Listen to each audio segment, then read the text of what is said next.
bow your heads and close your eyes. Hold on, wait till my man sit down.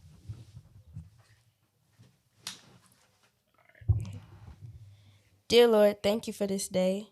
Thank you for the opportunity to be here with my friends, people I haven't seen in years. This is kind of crazy for me. And I just pray that you cover this experience, cover this podcast, continue to let it grow and thrive because they're doing some good work here, Lord. And we know you love good work, God. So I just pray that you continue to bless them, continue to cover us, order our steps, and guide our path. And let us know you're always there. And this in Jesus' name we pray. Amen. Amen. Holla. And with that being said, thank you, Jesus. Welcome back to the Channel 426 podcast, man.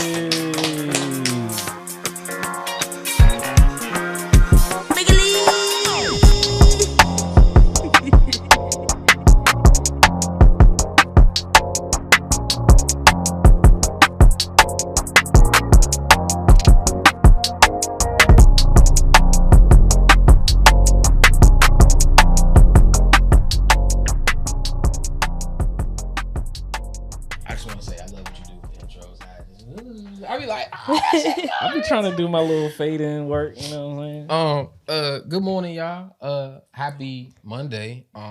Thank you for clicking onto the Channel 426 podcast, listeners and viewers. Yes. Today we have a guest.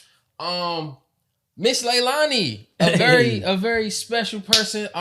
Also known as Black Rapunzel, also known as Ariel the Mermaid, and Princess Tiana. Man, shout out to Dolores. I've been playing Dolores too. You playing Dolores too? Yeah, because technically I'm Afro-Latina. I can't finesse that. Man. We trying to get more ladies onto the show, so we called up one of our cool homies. You know what I'm saying? Leilani is the fun friend. She's somebody you can invite to.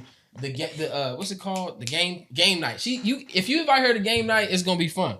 She's one of them type people. You don't want to have somebody who don't want to say nothing during taboo. They want to be dry and shit. Yeah, man. But how you doing today, Leilani? I'm good. Tired. Allergy season fucking me up. You know, blessed and highly favored. That's the one I like to go with before I start to complaining. Yeah. Blessed and highly favored. I feel you know what I'm saying? Everything's a blessing and at the end of the day. What they say? Oh, I can complain, but who's gonna listen? That part. I'm saying though. Because it's falling on deaf ears at this point. We getting that age where, nobody wants to hear it. No one wants to hear that shit. You get socks for Christmas or maybe nothing at all. The older we get, nobody wants to hear you complain. Just handle it. Bro, socks is not a bad gift for me at 23 years old. I'm getting to that point. Somebody give me some Stan socks, some Stans, Apothecary. A pack of underwear or something like that. It's not bad. Good draws, though. I take coupons as gifts now. Just give me a discount. You ain't even gotta get it for me. Just bro, coupon, please. You know what I could do? Give me a coupon for a free oil change. You know what I'm saying? Man, that'll do a nigga one. A free oil change. Because yes, Lord, $100 for oil change, it be hitting every 3 months, man. Hey man, good thing you don't drive a Cadillac because they charge your ass $200. Yeah, man, they don't play around about that maintenance on them nice cars and nice vehicles. Yeah, that's crazy. But how you doing today though?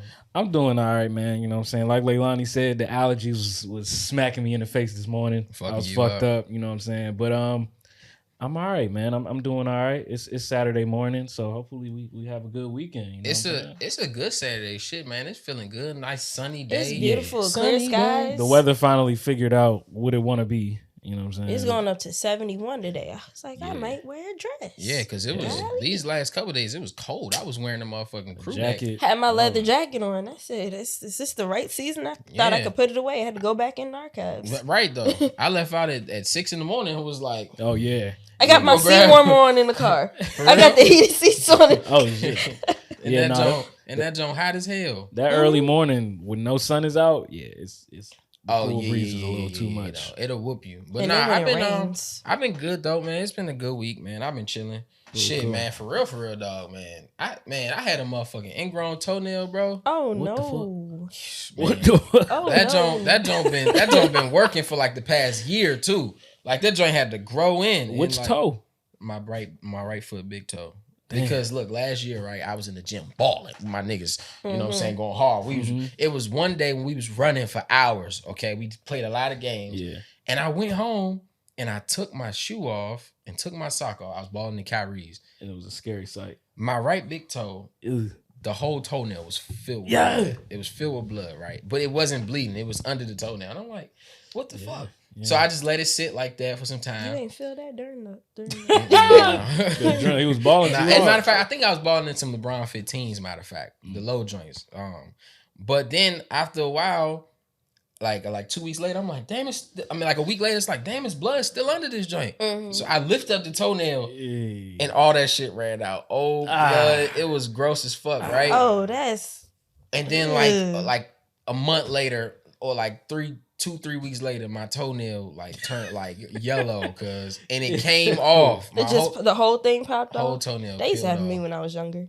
My pinky toes still do that to this day. They just be popping off. I look down and I don't have a whole pinky toenail. Yeah, a lot of women don't have pinky toes. Like, I noticed that. I don't know what it is. Toenails. Like the pinky toenail needs to go. It's just the nail in itself. Like you can just because you can't even polish it. The nail like this big. Like just leave it alone. A lot of women don't have pinky toenails. I noticed that a whole lot. Mm-hmm. But no, my toenail like it came off right. And then it grew back like 4 months later. I'm like, damn, I got a toenail again. I got a toenail again. And now this motherfucker decides to get ingrown on the side. You know what I'm saying? Y'all ever seen ingrown videos on YouTube with them? Man, that joint, bro. My toe was swollen on the right side. I be watching and I was like, I thought I got it. Like probably like 5 months ago, I thought I got rid of the ingrown. Mm-hmm. But I was wrong. Damn. I only got a mirror. The nail salon ladies will handle that though. I'm not gonna lie. Like I don't know if you okay with people touching your feet, but I be going to them for I've been there before, but I need to get really into it. I had to get you gotta go to the what's it, podiatrist? The one for the feet? I was gonna have to go there for a minute, but then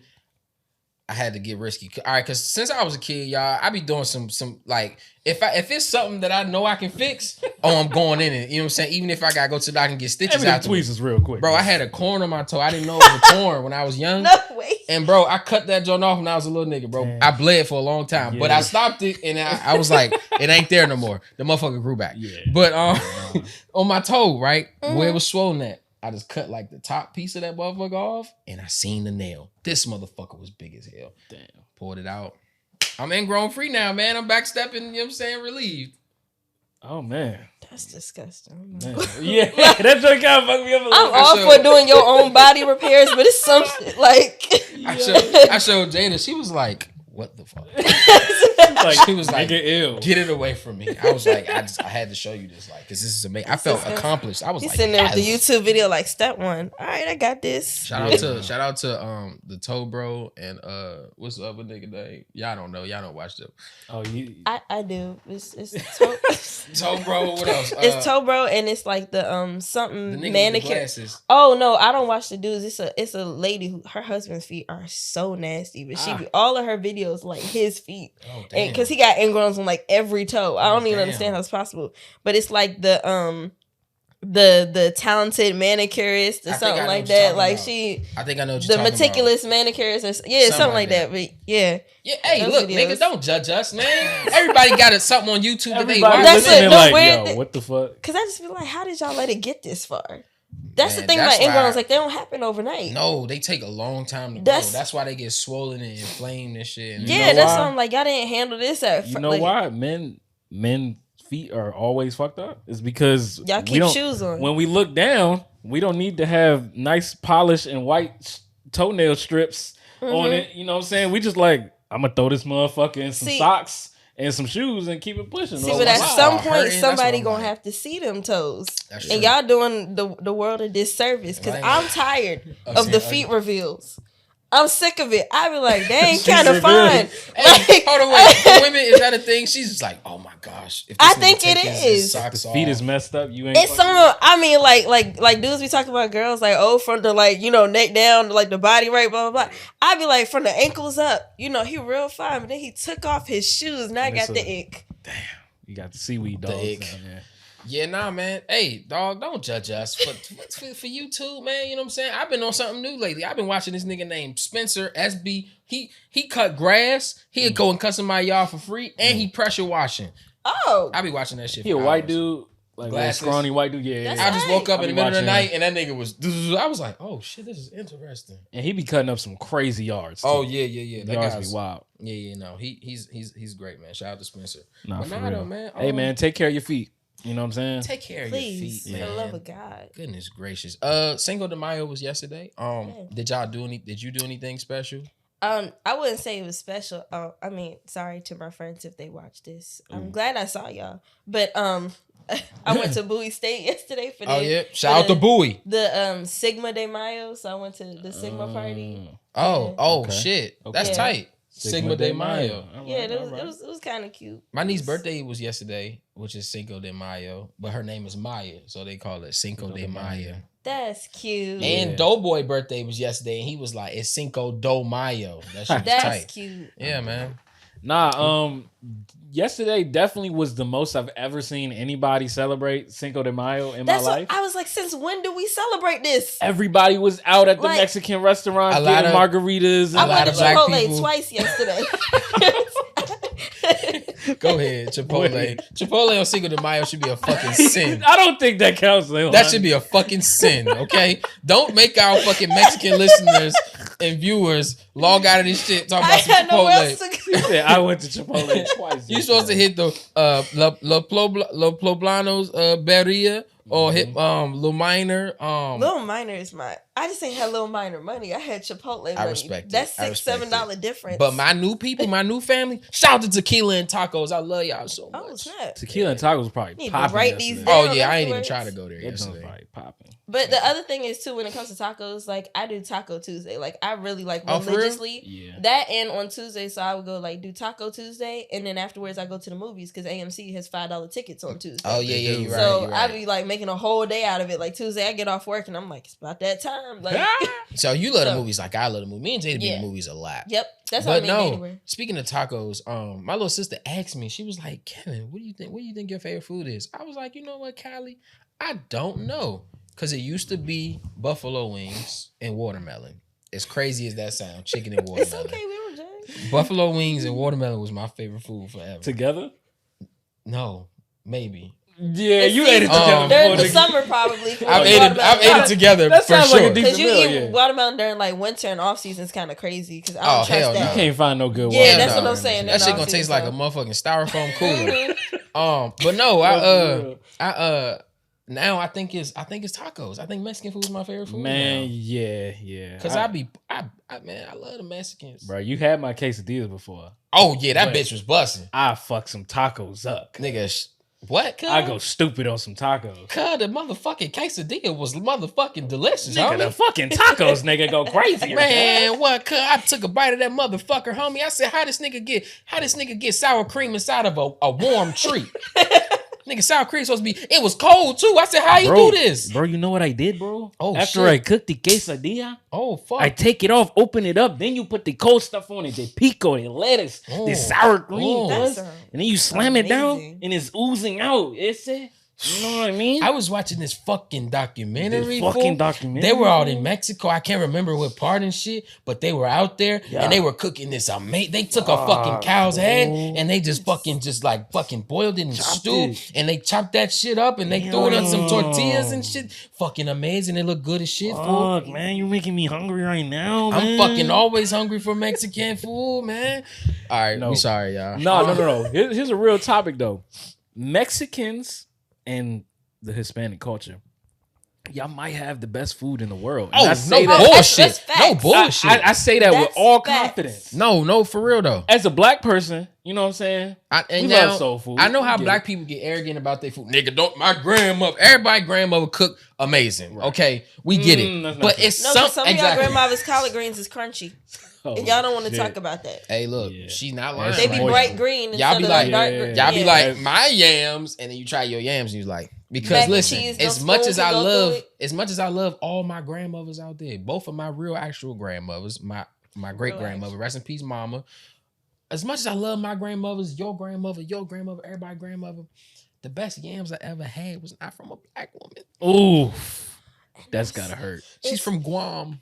Damn. And they're fucking amazing. Damn. Shout out to Lynn. I love you to death for that. Forever. Damn. Them yams is amazing. They didn't come from the motherland. They didn't come from the motherland, nigga. Her hair is silky. Looked like she was born in Hawaii.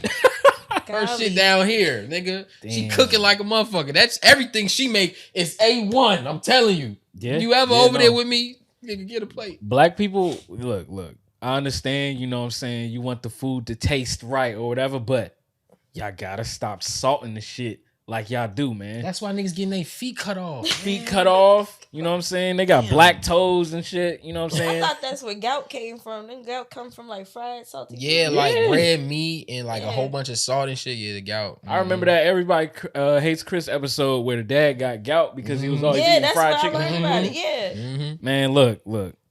Mexicans, man. You can eat Mexican food every single day. They have such a range too. Like if you like me, really I don't like spicy food, but I can always walk into the restaurants and get something that's not spicy. Yeah. But like if I try to get like as so far from what I tried, if I try to get like any African food, I'm not gonna lie, I'm being that joint sweating. No, Africans, they like make sure that they there's no option. It's just spicy. That's how you make the food. What are you talking about? That's Jamaican. That's what I'm about to say. That's Jamaican.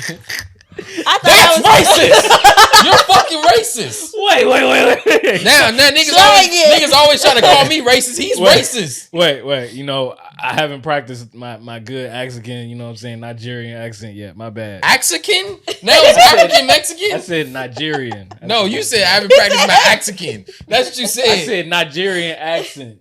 Oh, okay. All right. Okay. I'm not racist though, I promise. Shout out to Wyclef. Yeah. But yeah, nah, man. Cinco de Mayo, man. It was a lot of people celebrating this shit. Everybody. A lot of Casamigos and Terramana and if you got money like that, Closet Azul bottles was all over the place. Nigga, we was on Woodrow Wilson Bridge and it was red, white, and green fireworks going up. I just want to know what happened. Like, what happened? All these years, we were never doing this. I've never seen nobody celebrate Cinco de Mayo other than people of that heritage. That's what I'm saying. Niggas seen Mexican people. I think Cinco de Mayo is from Mexico. Yeah, Mexican. Yeah, okay. It's about them. Their army defeated the French. Yeah, and they like, you know what I'm saying, they won and shit unexpectedly because nobody thought they would win. They were like underdogs. Yeah. So I'm seeing everybody out here celebrating, and I'm like, everybody talk about, oh, what's y'all Mexican name tomorrow or shit like that. I'm like, what is Horacio Ramirez. I was having a time reading those. You said who? No, never mind. That's my name. That was my Mexican name. Horacio Ramirez. Yeah. Not mad at that. That looks good on paper. Yeah, it does. Signature. If only I knew how to do cursive, you know, I could. I mean, I know how to do cursive, but like, it's trash. You know, like it don't. Okay. My signature don't look like everybody else's signature. I just do a curly E and a A. Look, nigga, I'm just KK and I'm up out of there. You know what I'm saying? I be stacking them on top of each other. see, you know what I'm saying? You got to. But yeah, man, niggas seen an opportunity to celebrate and get drunk, and they was like, hey. I also seen people saying after Tank knocked Ryan ass out, they was like, yeah, it ain't Cinco de Mayo this year. It's Nigga de Mayo. I saw the flyers for that too. Nigga de Mayo? Somebody's club had Nigga de Mayo. Oh, shit. I was like, there's no way. Shout out to Tank. I think it was Kev on Stage who reposted that. Kev on Stage? Yeah. Kev on Stage is fucking hilarious. He's another person who, because he grew up part of his life in El Paso, Texas, so that's right by Mexico. Yeah. So his neighbors and shit, they got him on the Cinco de Mayo real heavy. But you know, man, shout out to Tank. Shout out to Ryan. Ryan, we love you still. Everybody. Man, they asked Javante's trainer, Coach Calvin, how would he feel if Ryan came to him and like asked for like training and shit. And he was like, I take him in with open arms. Cause guess what? That's beautiful. He a fighter. Yeah. He stood in there. You know what I'm saying? He didn't know what he was getting himself into, but he wanted that fight. I mean, honestly, that's the best person to do it because they already niggas that broke you down and beat your ass. Oh, that nigga only got a left hook. Now all you got to do is like, all right, look, bro, you need to add this, you need to add that, you need to add defense, you know, all that. That's gonna be easy. Man, shout out to them. Shout out to all the Mexicans.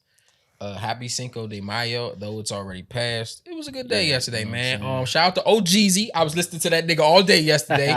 Yeah, the Mexicans was really up yesterday. Yeah, hey, look, eat some breakfast, drink some coffee this morning because I know y'all hungover. You know what I'm saying? Still hungover from Friday. I know some of y'all got to go to work. Y'all acting like y'all got off on the weekends, but you know you got to go to Champs in the morning. Oh, yeah. Okay? It's a nigga who gotta go to fucking Journeys right now. He and that motherfucker trying to stand up. In the children's place, about to fall out on the size 5 through 6 clothes. Knock down the jeans and the skirts. Fuck. What you say? Sorry about that, man. I'm folding them up right now. Huh? Don't worry about it. He came in with sunglasses on and shit. Yeah, nah, man. But let's get into news at 426. News. So I don't know if you watch the show that often, but we do a segment where we present news. That's news to us. May not be news to you or anybody out there, you know, because we specialize in stupidity. So we gotta stick to our theme because that's what we do, sure. And we love that. This life is nonsense. You know what I'm saying? It is. Yeah, it is. Every once in a while we gotta set niggas straight, you know. But for the most part, we some stupid ass niggas, you know. But that's just what we do. Yeah, man. I appreciate that. Yeah, you know, be too serious. I mean, like too serious. You know, like life is this is a joke, right? All of it, like just it might as well be. Yeah. On the net, arguing about men don't do this, women don't do this, politics, Joe Biden, stop. Joe life Budden. is too short. Imagine you sat on your podcast talking about that, and then the next day you got hit by a bus. You want those to be your last conversations? Ellis said those exact words, except for the bus part. But he said those exact words. You want that to be the last thing we think of you, bro? Nigga? If we go out today, the last thing people gonna see they can of go us, back behind 48 episodes and be like, no, these niggas were actually fucking amazing. You know what I'm saying? We just made the craziest comparison in theory that Wyclef John, Anthony Hamilton, and motherfucking Will.I.am are the same person. They're you know one what I'm saying? nigga. We spent 20 minutes breaking that down. You know? Look, you're thinking though. You're thinking. Hold on. You trying to decipher what they look like, but you Anthony can't. Wyclef and Will.I.am. See? Because I don't never see Wyclef's face. But them voices translate. Like, I'm not going to lie. That could be the same. It's the same person. They were. My theory was they were conjoined twins.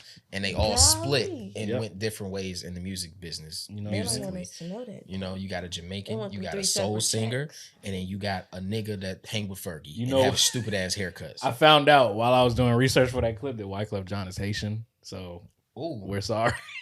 Sorry, Wyclef. In that video, but he was Jamaican. There's a video of him with a fucking Jamaican flag tank top on, and he's just like this in the video. So I thought he was Jamaican too.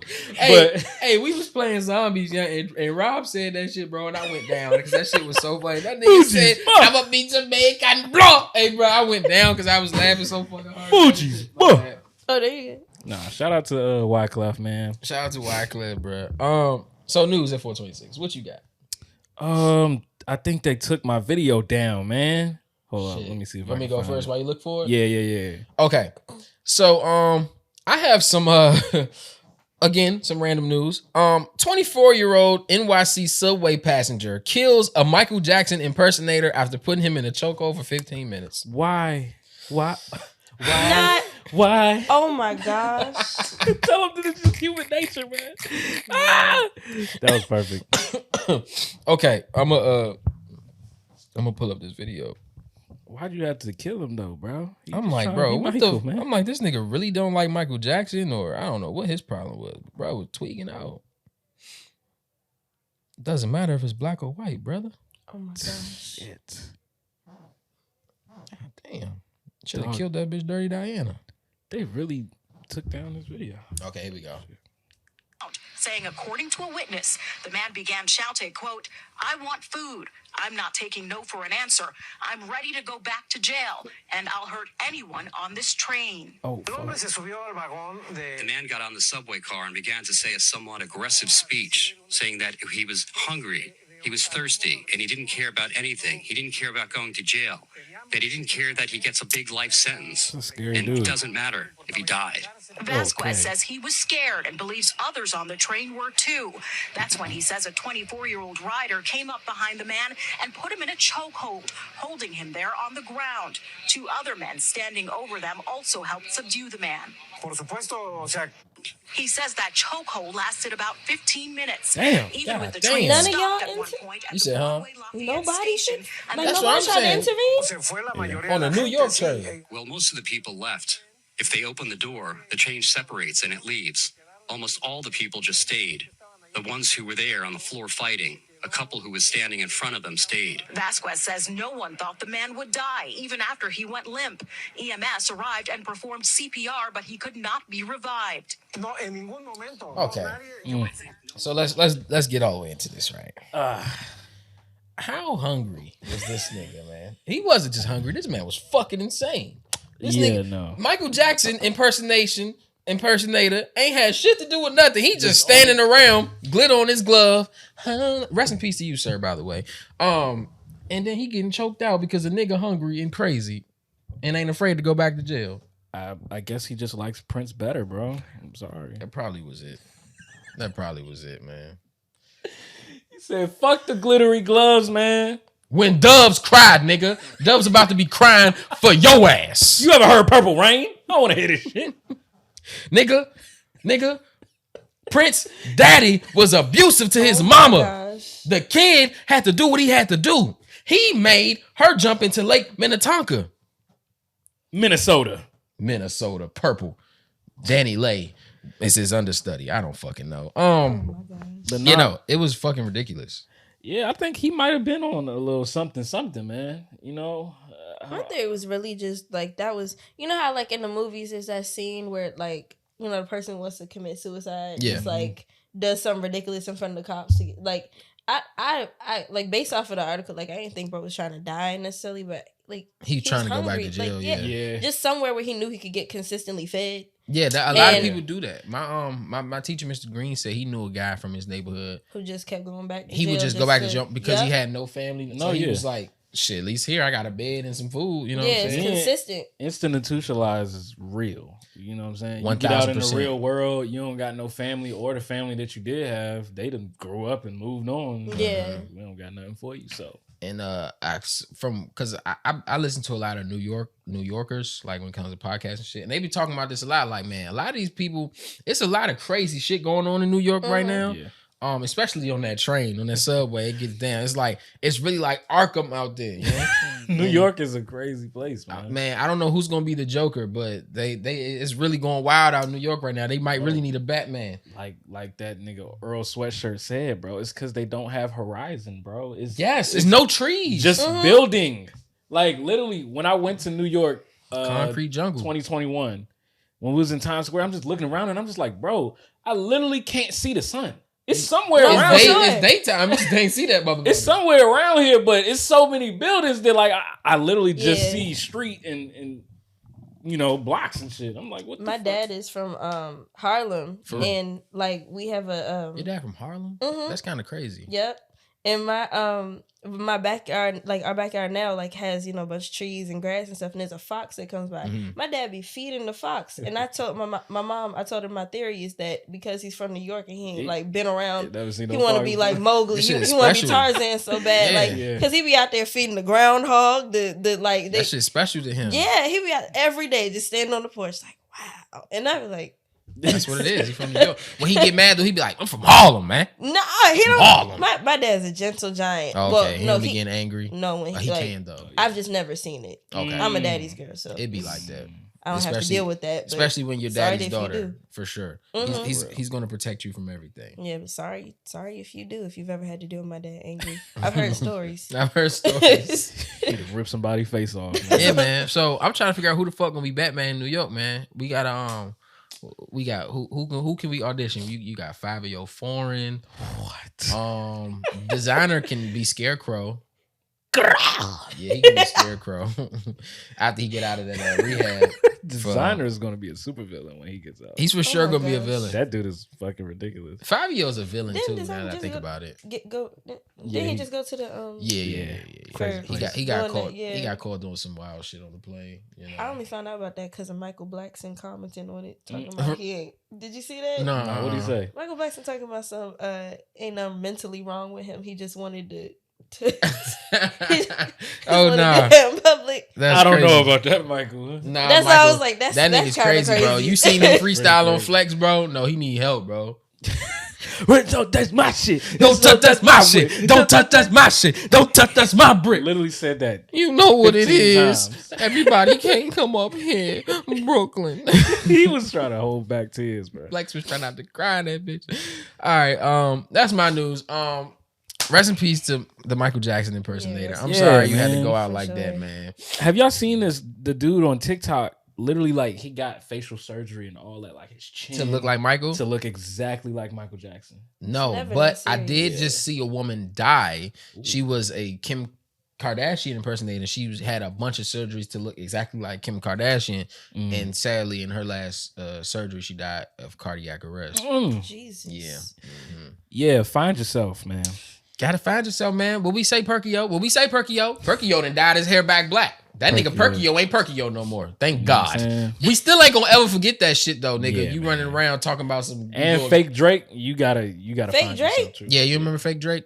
First of all, the nigga looks nothing like Drake. He's just a fat nigga with a fade and a heart on his hairline. I gotta look this up now. Fake Drake. Yeah, fake Drake is wild. Drake sent that nigga a cease and desist. Like, bro, stop doing this shit, please. Bro. You know what I'm saying? I'm Drake, bitch. Like, what are you talking about? Drake was probably just looking at this shit like, why? Like, no, bro. Did you see him? Did you see he got Drake's number somehow and FaceTime Drake, bro? Is it him? Yeah. Yes. That nigga looks nothing like Drake. At all. Like, this nigga had interviews. He's booked. People were booking this man. I just don't understand. What about yourself? What happened in your life where you literally just can't just be you? I think, you know what I'm saying? Man, we say this a lot on this show, but social media, you say, huh? I said there's not enough time to answer that question. Yeah, man, that's a deep one. Because people get lost in the attention and they see it wet. They see it easy out. I look kind of like this person. Oh, okay. I'm gonna ride this wave. And then you're gonna look stupid 30 years from now. Yeah, I just wish when people would do things like this, like while you're doing it, just look past, your future a little bit and be like, where does this go from here? That's the thing, they don't got foresight anymore. They don't. No. They really everybody's existing in the present. Like, so when the next day comes, they don't know. When they came out with like Snapchat and Instagram stories, niggas' attention span before that, niggas' attention span is only like 5 seconds. And then on top of that, what is happening only lasts for 24 hours for them, like just like stories. So if they post something, it's like, oh, okay, for 24 hours, that's what it is. Post that. Yeah. After that, like, they just forget. I don't know. It's stuff like that like when I was younger, I used to want to be, like, my dream was to just be a singer, like just be a recording artist. And I didn't want to do that anymore because I was noticing the attention spans. I was like, I put too much thought into what I write to want to just keep putting out content because y'all can't handle me having taken actual time to drop a quality album or mixtape or whatever. So I was like, What did Erica say? I'm an artist and I'm sensitive about my shit. Yeah. No, and I'm going to see you in concert, I'm putting that Erica. on a t-shirt. That's my favorite quote from. That's my favorite singer. Erica, I won't miss you when you come to Capital One Arena. I promise you. Yeah, Me and Jada going to be somewhere. We might not spend $700 for them tickets, but we going to be in there and you going to feel us in spirit. It's the combination of her and Yasin Bey. Yasin Bey. Black on both sides, man. That did something to me when I was younger. And now you're a good nigga because of it. My Umi said, "Shine your light on the world." Yeah, thank you. But a moment. Right.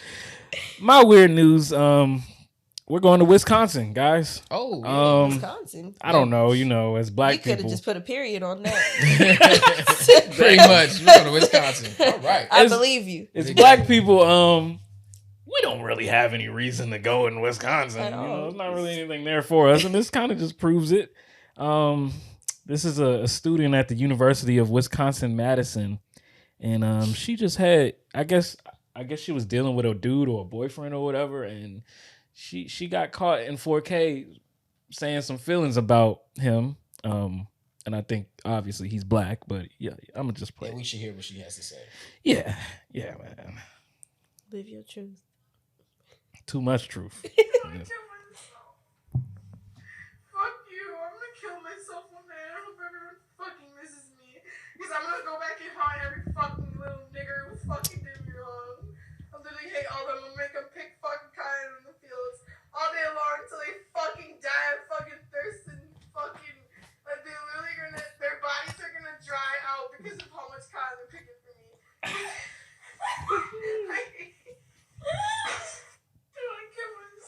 Oh, her friend's not her friend. How did you record that? Oh, you know what's funny?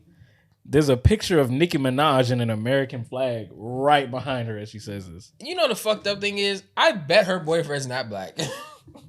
That nigga is white, and she just felt the need to say nigger. Niggers. She's God been waiting damn. to get that nigger off. Oh, we gotta stop saying, bro. We can't say the ER no more. Niggas is getting banned for saying the ER. Yeah, we gotta cool Remember out. we put that clip up, and I forgot to change the nigger Oh, they from banned nigger. on like YouTube and like. They got us out of here for that one. Yes, and guess what? That was our biggest clip ever. That joint did like 250,000 views in like 2 hours. And that one ER fucked us. I feel like that's them being haters.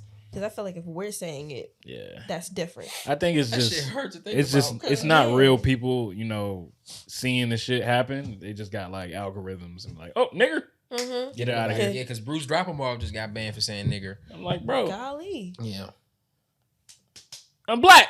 I can, but that's what the owner of Instagram was talking about. That like, you know what I'm saying. They not really connected to black people like that. So what might be like normal to us, they don't know. So they just banning us for shit that's our shit. That's why they was getting rid of Boosie and Duval so much. You know what I'm saying? Because they just don't understand them. But they like community guidelines. I am the community. Literally. However, this young lady, you little you disgusting bitch. What the fuck? What is this? Just all these niggas and cotton and picking. I'm gonna make them pick cotton on the field. And their body's gonna dry out.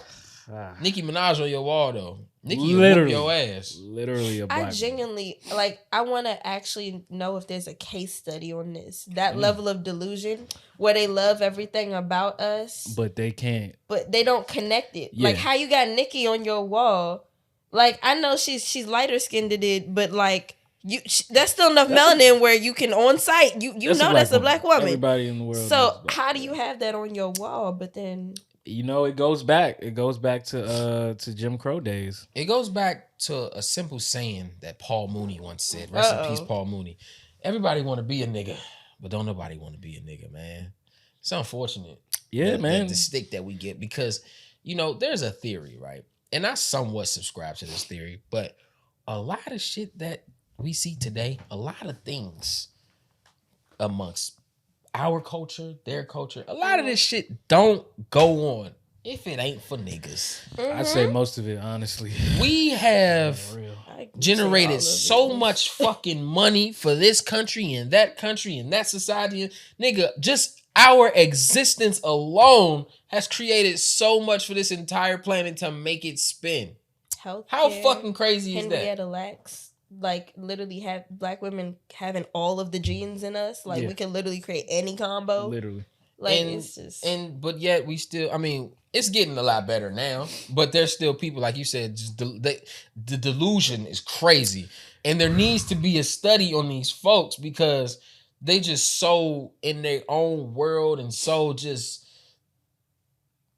what they want. They're disconnected. They're very disconnected. So disconnected. Very disconnected. I think it's just like it really sucks that we can't put like shackles and like, just guard our culture. Yes. Like our music, our fashion, the way we say things, food. Like it sucks that we can't just guard that shit. Once somebody put out some music and everybody's cool with it. White people gonna love it. They're gonna be in the festival saying nigga this, nigga that. And you can't stop them. I can't stop this woman from calling us niggers and saying that she want us to be in the field picking cotton until we dry out. Man. You know what I'm saying? Because everything is just so open. And it's just like, it's just too instilled. Like, how people like, oh, if racism wasn't a thing, the world would be a great place. You know how long it's gonna take for racism to just completely be die off a couple. It's like at least the next 3 generations gotta die off. I feel like literally. Yeah, truthfully. Because your grandfathers are teaching their kids, go. And then your parents are teaching y'all this. So it's y'all just gonna pass it down. Y'all just gonna pass it down. Y'all just gonna pass it down. Look who just popped up. Why is it going up? A year ago today. So random. Like, what the one fuck? Up stocky in the choppy. Like, what? Why am I such a fan of this nigga? No, okay, so I'm going through my archive on Instagram right now because I want y'all to see this hilarious ass video, man.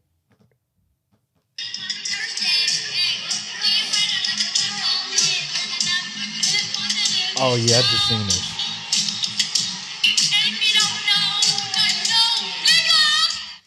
Oh, hey, can you imagine being at like Myrtle Beach? Conviction that Hey, can you imagine being at Myrtle Beach? You walking down the pier, you having a good time. You see the little white boy doing the karaoke. Yeah. Hey, sing that shit, nigga. Sing that Biggie. He like, I got you. And if you don't know, now you know, nigga. This was one of the craziest videos. Y'all ever seen that video rapping for Jesus? They be like, my crew is big and it keeps getting bigger. That's because Jesus Christ. Oh, my nigga. Yes, I did see that video. I did see that video. I saw that with, I think it was like middle school. And then they was like, you my nigga? Jesus is a nigga. We all niggas. Like, I'm not gonna lie. I seen that because Freddie Gibbs posted it. I was like, I can't blame him. You know, it's for Jesus. You know what I'm saying? He's saying it's the way that he's saying it. He's not saying he's my nigger. Wrong messenger, maybe. Right. Yeah, but you know right message. Man. Right idea. You know, the idea. Yeah. I like what he's doing. Jesus, because if I'm being honest, Jesus is my nigga. You know what I'm saying? That's the homie. Jesus, you know what I'm saying? Jesus is our nigga. You feel me? Nah, for real. But how do y'all feel about because there's a thing like when white people go to concerts and you know a lot of the times when you have a black artist, black rapper, most of the time when you go to the concert, you'll notice that it's mostly white people in there because it's more of them. Yeah, you know what I'm saying. It's more of them. They're more willing to go to the concert, spend the money, and that's awesome. And when they feel the nigga about to come, they look around and they see if it's all right. We outnumbered. All right, now we ain't gonna say. But if it's majority of them, they like, you ain't gonna say nothing, nigga. We'll whoop your ass. You know what I'm saying? But they gonna say it. You know what I'm saying? They're gonna say it. It's a lot more leniency now. Because I'm not really tripping like that. It's like what Kendrick was saying on his album. Like he took when the girl was singing Mad City and she said nigga, he was like, you gotta get off the stage. Oh yeah. You know, but then his cousin was like, hey, look, you know what I'm saying? Faggot, we can say it together. But only if you let a white girl say nigga. And he was like, you know what, you right. I ain't gonna say that no more. Yeah. Though I just said it, you know what I'm saying, in reference. So forgive me. But man, I'm tear this episode up. That's the second time I dropped they that. Gonna crawl through the timeline. Man. Wow. F-bomb. Yep. There you go. Get him the fuck out of here. 426 done. But nah, man, you know what I'm saying? I think people be so surprised when white people like that little boy. Nigga! Mm-hmm. White people say nigga as much as we do. I was about to say, you just got I'm sorry to break it to y'all. Unfortunately, you know what I'm saying? For y'all feelings. But no, white people say nigga just as much as we do. Maybe in the comfort of their home. But, it's, you know. Well, and that's the thing. Mm-hmm. Like, I feel like I have a problem with it no matter what, right? Mm-hmm. Let me just say that, like, period, on that sentence. At the same time, though, it's too many people in this world for me to be monitoring all of y'all. Exactly. So as for me and my house, my friends, don't do that around. Don't do that. Yeah. Don't do that. Please. And it's just like that. All they do is consume black cultures all around them. Right. Like, they love it. You know what I'm saying? So like they feel like they're kind of entitled to this word. There is a 47-year-old white man right now. He got up early. He cleaned up his car. He taking his car to the car wash. He about to get his kids. They about to go do something. Right now he's in the car listening to Wu-Tang. Yep. I grew up on the wild side, the New York Times side. Stan the Child was no, you know what I'm saying? He listening to Raekwon singing that shit word for word. You know what I'm saying? That's the beauty of black culture. I feel like we've never said that we are not allowing people to participate in the culture in the sense of like we invite people to the cookout. We want to share culture with you. The problem is that we're entitlement. They be feeling like it's theirs. Yes. They be feeling like they can take it and do it without us. Yes, and that's exactly that's not how it works. That's why that shit's running rampant. Exactly. Because nobody's like the idea of gatekeeping is really now because it's like, okay, we gave y'all niggas an inch and y'all tried to take a mile, and that mile long is potholes in the road. Like y'all didn't build a solid foundation. Like this isn't yours. Like it's the appropriation versus participation. Like that's the problem. And it's also that this, you know, people say white people don't have culture. This is white culture. You take. I was about to say that was a great point. Don't want to hear that. Yeah, like this is what they do. You know what I'm saying? They're literally like, this is what they've done for years. They came to America, Native American. Teach me how to bathe. Teach me how to cook. Teach me how to do all this. All right, y'all. Time to get the fuck up out of here. Everybody's dead. They killed us for spices that they won't use. Literally. I'll never I wake up in a cold sweat in the middle of the night thinking about them spices. That fucking paprika, man. That I can't comprehend of all the things that they did. Okay, they did some fucked up shit. Okay, now that road we won't go down because then we'll really be here for another 2 hours just talking about the fucked up shit that happened. Dr. Umar is gonna just transform himself into the middle of this seat right here. Man, I see y'all talking about the black flight. Cause what's the shit that we was talking about a year ago? I brought it up on the show. It's The Delectable Negro. You ever heard about this book? Mm-hmm. I've heard about it. That shit is sick. When you think we're not gonna get into it. This young lady and her wild imagination of how she gonna make these niggas pick cotton for her, she ain't gonna get no consequences for real. She live in Wisconsin. They don't give a fuck. You know, maybe she'll get kicked out of her school. Maybe. But at the end of the day, nobody can give a fuck, you know. That's Roscoe, y'all. I don't know his real name. I just named him Roscoe. Nah, yeah. I'm familiar with Roscoe. Shut your bitch ass up, nigga. You know? But yeah, nah. What do you think? What do you think her consequences should be? Do you think she'll face any? If she's gonna get kicked out for as a matter of fact, the school responded to and that's why I said her friend is fucked up for recording. No, yeah, they're bad friends. No, for real. Like, why didn't y'all just talk to her? I don't know if she a bad well, she's definitely a bad friend, but she doing the Lord's work. Yeah, she recorded in it. the grand scheme. You know what? I'm gonna let the people, you know what I'm saying? And sometimes it's Jesus over friendships. I feel like that is true. She did the right thing. Let us know who this is. You know what? You spitting. You are spitting. I ain't gonna lie. That in the grand scheme of things, you're absolutely correct. Because we have to eradicate this behavior. Mm-hmm. You can't let it wheel on. Mm-hmm. You gotta cauterize the wound. Well, you know what I'm saying? Yeah, I don't think the school kicked her out. Like this whole little. Because what school is it? UW Madison. Nigga, she ate lunch the day after that. Nigga, she fine. University of Wisconsin Madison. Yeah, she fine. Yeah, I don't think University of Wisconsin. Yeah, that sounded about white. yeah. They called her into the office. Look, I say nigga too. I was just listening. Wait till this all blows over. Yesterday. Don't let it leak onto the internet. Don't post it. It makes us look bad. Yeah, you know. But the students are demanding for expulsion. So. What's the demographics at that school? Because there may be some black kids there. If they demand an expulsion, or it's some white kids there that's like, no. Okay, group of black. Oh shit! Hey, it's some niggas in Wisconsin. What? Oh, they locked together. She set herself up. They said because that's all we doing. That's enough. Yeah. She set herself up for failure. They could do her like Vecna was doing to people on Stranger Things. Damn. Break all the bones. Yeah, I hope they're gonna find her dorm room. It's gonna be bad for her. Yeah, watch out, y'all! Watch out! Boom! Kick the door in. Where's she at? You want us picking cotton, huh? Stuff her face in the toilet. Yeah, that'd get bad. That'd get bad real fast. Yeah, to make her get a swirly. Hey man, I'm praying for everybody involved in the situation. I'm praying that girl, finds herself and realizes that what she's doing is completely incorrect, absurd.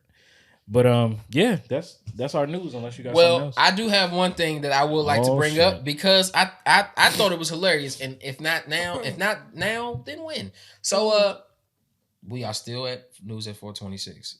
However, I was listening to a show that I this is one of the first podcasts I ever was introduced to. An episode from probably like 2019, 2020. Mm-hmm. It's called No Chaser Podcast. Tim Chantarangsu, Ricky Shucks, Nikki Blades. They had a guest come on named Alex Reed, right? Okay. Now, she is known as like the first black woman to ever do K-pop, like be in a K-pop group. Okay. And however, she was talking about how she was on vacation in the Bahamas and she got chased by some pigs and they bit her ass. Damn. They bit her ass. Nobody helped. You know what I'm saying? This is how she explained it. She was like, yeah, I'm in the Bahamas. Everybody on the beach. Everybody having a good time. And out of nowhere, 8 pigs just started chasing me. Some big ass pigs. Fuck. And she said she running and she tripped and the pig bit her on the ass real hard. Then they ran. Then the people got him to go away. Damn. Then she like, she bleeding. Her drawers and shit bleeding. What are pigs' teeth like? Hold up. Gross as fuck. No, because I was hoping you would ask that question because I'm like. Pigs' teeth are gross as fuck. I want to know like how many they got though. Yeah. They'll fuck you up. Oh, that's disgusting. Yeah, they're gross as fuck. Yeah. Getting bit by that. Look at that mouth. Show Leilani. Look at that mouth. Ooh. Yeah, no. I'm looking at this picture. Yeah. Ugh. Yeah, man. No thanks. So she got bit, and then they were like, "Oh, you good?" You know what I'm saying? They got the bleeding to stop. At least they thought. And you know what I'm saying? She go on the yacht, she partying, having a good time, but then later, she gets to her hotel room, and she can't move her neck, and she can't like really talk for real. She like, what the fuck? She probably got an infection from that shit. A crazy infection. She go to the hospital. They Swine like, flu oh, you directly injected. Literally. So she get out her dad. She called her dad because he's like a biologist. He like, you need to go get a tetanus shot right away. She like, nah, I'm fine. I'll wait. So she get on the plane. Are y'all? She flies to Miami, and they don't have sense anymore. Man, she's on the plane in Miami. They get to the airport, and she start like she can't move her neck, and she like can't really move her jaw to like talk and shit. So then like they called her the hospital, the emergency people, ambulance and shit, and they come to get her. And they like, man, what the fuck going on?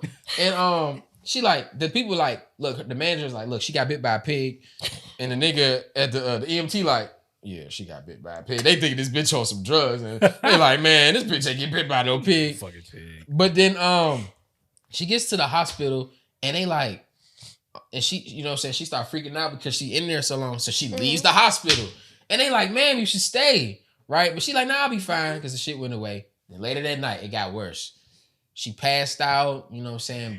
She can't really move, walk and shit. She like, nah, I gotta go to the hospital again. She goes to the hospital, and they like, so, ma'am, you got the swine flu, man. The pig bit you. You contracted the swine flu. And, yeah, you gonna have to sit your ass down for some time. And she was fucked up. Swine flu. Damn, man. So, if you out there and some pigs around, don't get bit by them niggas. You might get the swine flu, man. It's gonna be bad. Yeah, all y'all people who like to have pet pigs and shit. Shout out to the pet pigs. I can't have no pet pig. I like bacon too much. Damn. Shit, that nigga gonna be around for 2 days. He gonna be looking at you like, shit. But he might fucking around eat the bacon for real. Pigs eat anything. They wouldn't give a goddamn. They'd eat a baby pig if it laid dead. Reduce, reuse, and recycle. Yeah, they're gross. Y'all remember when the swine flu was like a real crazy thing? Wasn't that the same time we found out about Ebola? No, wasn't the same. Like, Ebola was like 8 years after the swine flu. Swine flu, we was in like 4th grade. Oh yeah, I don't remember that shit. For real? Nah. It was a girl in my school that had it, and she was gone for like 2 weeks, and there was like rumors that she like, you know, kids are stupid. They was like, that means she died, bro. Like that swine flu fucked her up. Yo, my stepmom, she just got shingles like 2 weeks ago. Oh yeah, yeah. That's a common thing for older. Cause you know she was explaining to me back in their day when they was kids, it was like the mumps and the measles and like chicken pox and shit. Mm-hmm. So I guess she said if you had that back in the day, if you had it once, the virus still stays in your body. Yeah. So you're able to get shingles down the road. Oh my God. That's wow. It's like a fucking BBL, man. So what? Those of us who've had COVID, like 40 years from now, 30 years from now, what might that do to us? Yes. You've had COVID before? No, never. Not that I know of. 2 times. I had it once. I had it in 2019. My doctors like backtracked and they looked back at my symptoms because they couldn't diagnose me. Mm-hmm. I got like tested for like mono, strep, like flu, all of that, and they were like all negative. And then a couple months later, in 2020 beginning, they started talking about COVID, and my doctors were like, "That's probably what you had," because I was sick for like 2 months and nothing was making it better. Oh, and then I got it again after my show at the Kennedy Center back in December. Mm-hmm. Somebody gave it to me. I was in 2 musicals. That's the only places I was, so somebody gave it to me. Since then, I've been having health problems. The first one didn't do anything to me because I guess I had like because I guess I got like the variant because that original COVID. I was just sick for those 2 months and then nothing else was wrong. But like now, bro, I've been getting sick like literally every month since December. Oh shit! Yeah, crazy. I think for certain people it broke down their immune system a lot and lowered the white blood cell probiotics. Count, so. Yeah, COVID, man. But speaking of COVID, man, they just declared that. It's not a health emergency. It's over, finally. Like, it's literally just over. COVID's not a thing anymore. Like, you can still get COVID, but it's not like a pandemic no more. It's not a panic no more. Let me tell y'all something. it's a pandemic when somebody so much as sneezes around me. I don't care. She not playing that shit no more. No, I wasn't playing before. That's the crazy part. So then for it to be a nationwide, worldwide somebody virus. called you, spray the disinfectant in the air. I be stiff arming these little kids. Like, don't hug me. No, kids are literally just like kids are disgusting. Walking bacteria. Yeah, kids are disgusting. They get that shit so packaged easy. In a bow because they so cute. But then it's like, never take a Cheeto from a kid. Never. Ever. Okay. Oh shit! You remember that? Yeah, that's nasty as fuck. Should I tell the story again? Yeah, I guess so. Okay, so back in the day, right? My little cousin Jig, right? His name Jeremiah, but we call him Jig. Okay, he was a little nigga. He probably had to be like, if I was 10, he was 4, and this little bastard.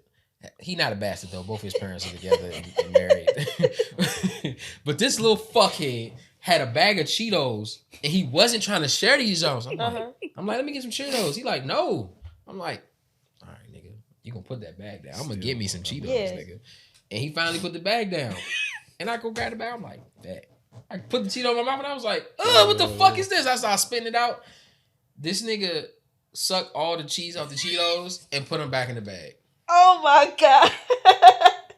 Yeah, man. I'm never picking up a nigga bag of chips after that ever again, man. He set me the fuck up. I feel like everybody got like one food poisoning story from when they were young that was just like my older brother used to be on a basketball club, I guess. And one of my friends from elementary school, his brother was on the same team. So we would be sitting at their practices together. Yeah. And I was hungry. I was assuming like I always like had a packed lunch. And he bought lunch. And so I was sitting there hungry. I ain't had no more snacks on me. My mom ain't had nothing in her purse. And he was sitting there eating. I said, what you eating, bro? He said, tater tots. He had them from lunchtime in his pocket. Ew. So I'm sitting there. I ate the tater tots out his pocket. Like, he's handing me, like, crumbs of tater tots. And I was out of school for, like, 4 days. Yeah. My mom was like, why would you do this? The hand tater tot. I mean, like, just in the palm of his hands. And, like, in hindsight, I'm like, bro's nails were dirty too. Like, younger me was not thinking. I was just hungry. Hearing that is just fucking gross as hell. Because I know now, when I dap certain niggas, I'm like, hand sanitizer immediately. You know what I'm saying? I ain't no germaphobe, you know, but still, like, y'all niggas be dirty, bro. Like, that's just the hard truth. We just talking about people not washing their hands in the bathroom. Man, y'all niggas be filthy, homie. No. But let's. All right, we gonna stay away from the topics a little bit. Let's talk about Leilani. Oh, okay. All right. So, when did you start singing? As far as I remember, same time I started talking. Damn. Shit. Yeah. She said I came out the womb, nigga. Flamed up. Singing. Yeah. Like I don't have a number. Yeah. It's as long as I can remember. Okay. What about acting? Because I know you be in these plays. I know you be. You know what I'm saying. You be dressing up. You be doing all the whole shit. Acting started in college. Apparently, I've always been dramatic, but now I get paid for it. Which is good. But in college, I went to UMD for their voice program, mainly because I knew I could finesse a merit scholarship for voice. Like, I was confident enough, like, I could get a full ride off of voice, and I did. And I was in that program, and I had to, for one of my classes, I had to interview a teacher from another part of the arts and humanities department. And the head of the dance department suggested I go interview the head of the theater department. She was like, he's a black man, like, you know, he's really good. He loves musical theater. Like, if you're interested in musicals, like, you should talk to him. Right. And I started talking to him, and instead of doing an interview, he started interviewing me. And he was like, you should join this class, this class, this class. And so I just started taking theater classes. I didn't realize that the first theater class I took was a level 4 class. Like, it was supposed to just be juniors and seniors. I was in that joint as a freshman. Oh shit. Yeah, and so I'm in that joint, and it was his musical theater 451 class, and I was just in there, and I was like, this is what I want to do. It was fun. Like, you felt yourself like really enjoying it and really wanting to.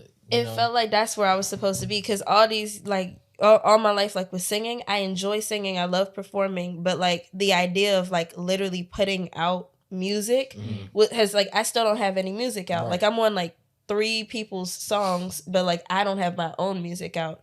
And it was just because I was like, I don't want to share this with y'all. Y'all got short attention spans.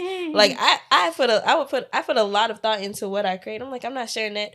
But then when I got into musical theater, it was, and just theater in general, it was like, it was that same level of vulnerability, but it just felt like I didn't have to fight with it so much. Right, I didn't have to beg anybody to want to hear me or see me. It was just, I just fell into it. So freshman year in college. So now it's been, what year is this? 2023? Oh, yeah. So 5 years now. 5 years? Nah, that's fucking great. I always, you know what I'm saying? Like my man Carmen, shout out to Carmen, her whole show is In a Perfect World. And she, you know, talks to people like about what they do, what they want to do. And she's just like interested in people's goals. Same here. I always say, and I've always been saying this forever, like, when I see somebody doing some shit that they actually enjoy to do and love to do, that shit make me happy. I love to see that because it's somebody who ain't got that luxury to go and just do what they want to do. You know what I'm saying? It's somebody that's stuck and they fucked up and they like, damn, I really want to go and cut grass. But I ain't got a lawnmower. You know what I'm saying? But so if I see somebody doing their shit, I love it and I always applaud it and I want to support the fuck out of them. So when I be seeing you dressing up and doing all this shit, I be like, yeah, that shit tight. Oh, you said my princess stuff? Yeah, when you be princesses or when you got like a show, and I need to go to one of your shows at some point, whenever your next one is. My aunt, she just started doing shit too, and she gonna be in a play coming up, I think, end of May. Which I'm sad because I'm gonna be out of town, so I can't go. Sorry, VV. But she acting and shit too. She also sing, and that should just be fire. Yeah. But what was I about to say? Damn, I just lost it. Rapping. Put your hand on your chin. That helps people think. Damn, for real. Sometimes you remember when you put your hand on your chin. Well, I was gonna say, you know, obviously. So what? Did you go to any like special schools or like, you know, or whatever to help you like in your younger years? Other than Suitland, shout out to Suitland. We're gonna talk about that too. Baby. We gotta talk about Suitland. Oh God, don't get started. Yeah, I'm jumping ahead. But other than Suitland, that was the first time I was ever trained to sing. Oh, really? So before that, you were just going to school, no programs in the school or nothing. I mean, like my parents. So my parents made me play. Oh my bad. My parents made me play an instrument. So I played violin for 5 years, and then they kept trying to force me to play piano. Everybody played violin. I hated it. I wanted to play the trumpet or the saxophone, and they let my brother play it, but they were like, "No, you need to learn violin." Like it's because you're a girl. Probably. I know, and every girl played the violin, and I hated it.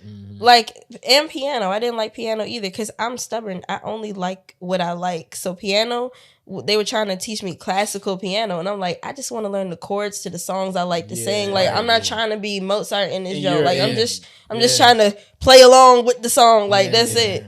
But yeah, other than Suitland and then going to college, those are the first times I was trained to sing. Yeah, that's good. But now speaking of Suitland though, because you went there for VPA. I gotta ask everybody that went to Suitland. How did you enjoy your time at Suitland, and do you think it was a good school?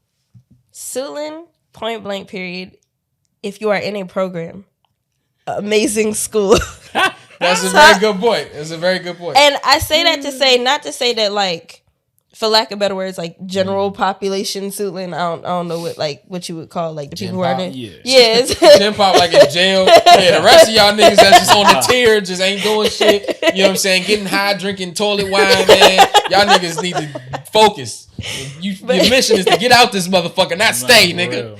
But like, I mean, in a majority of school, at least from what I remember, like from our years, like everybody was to a certain degree in a program. But like if you were focused on something at Suitland, you didn't really get that distracted.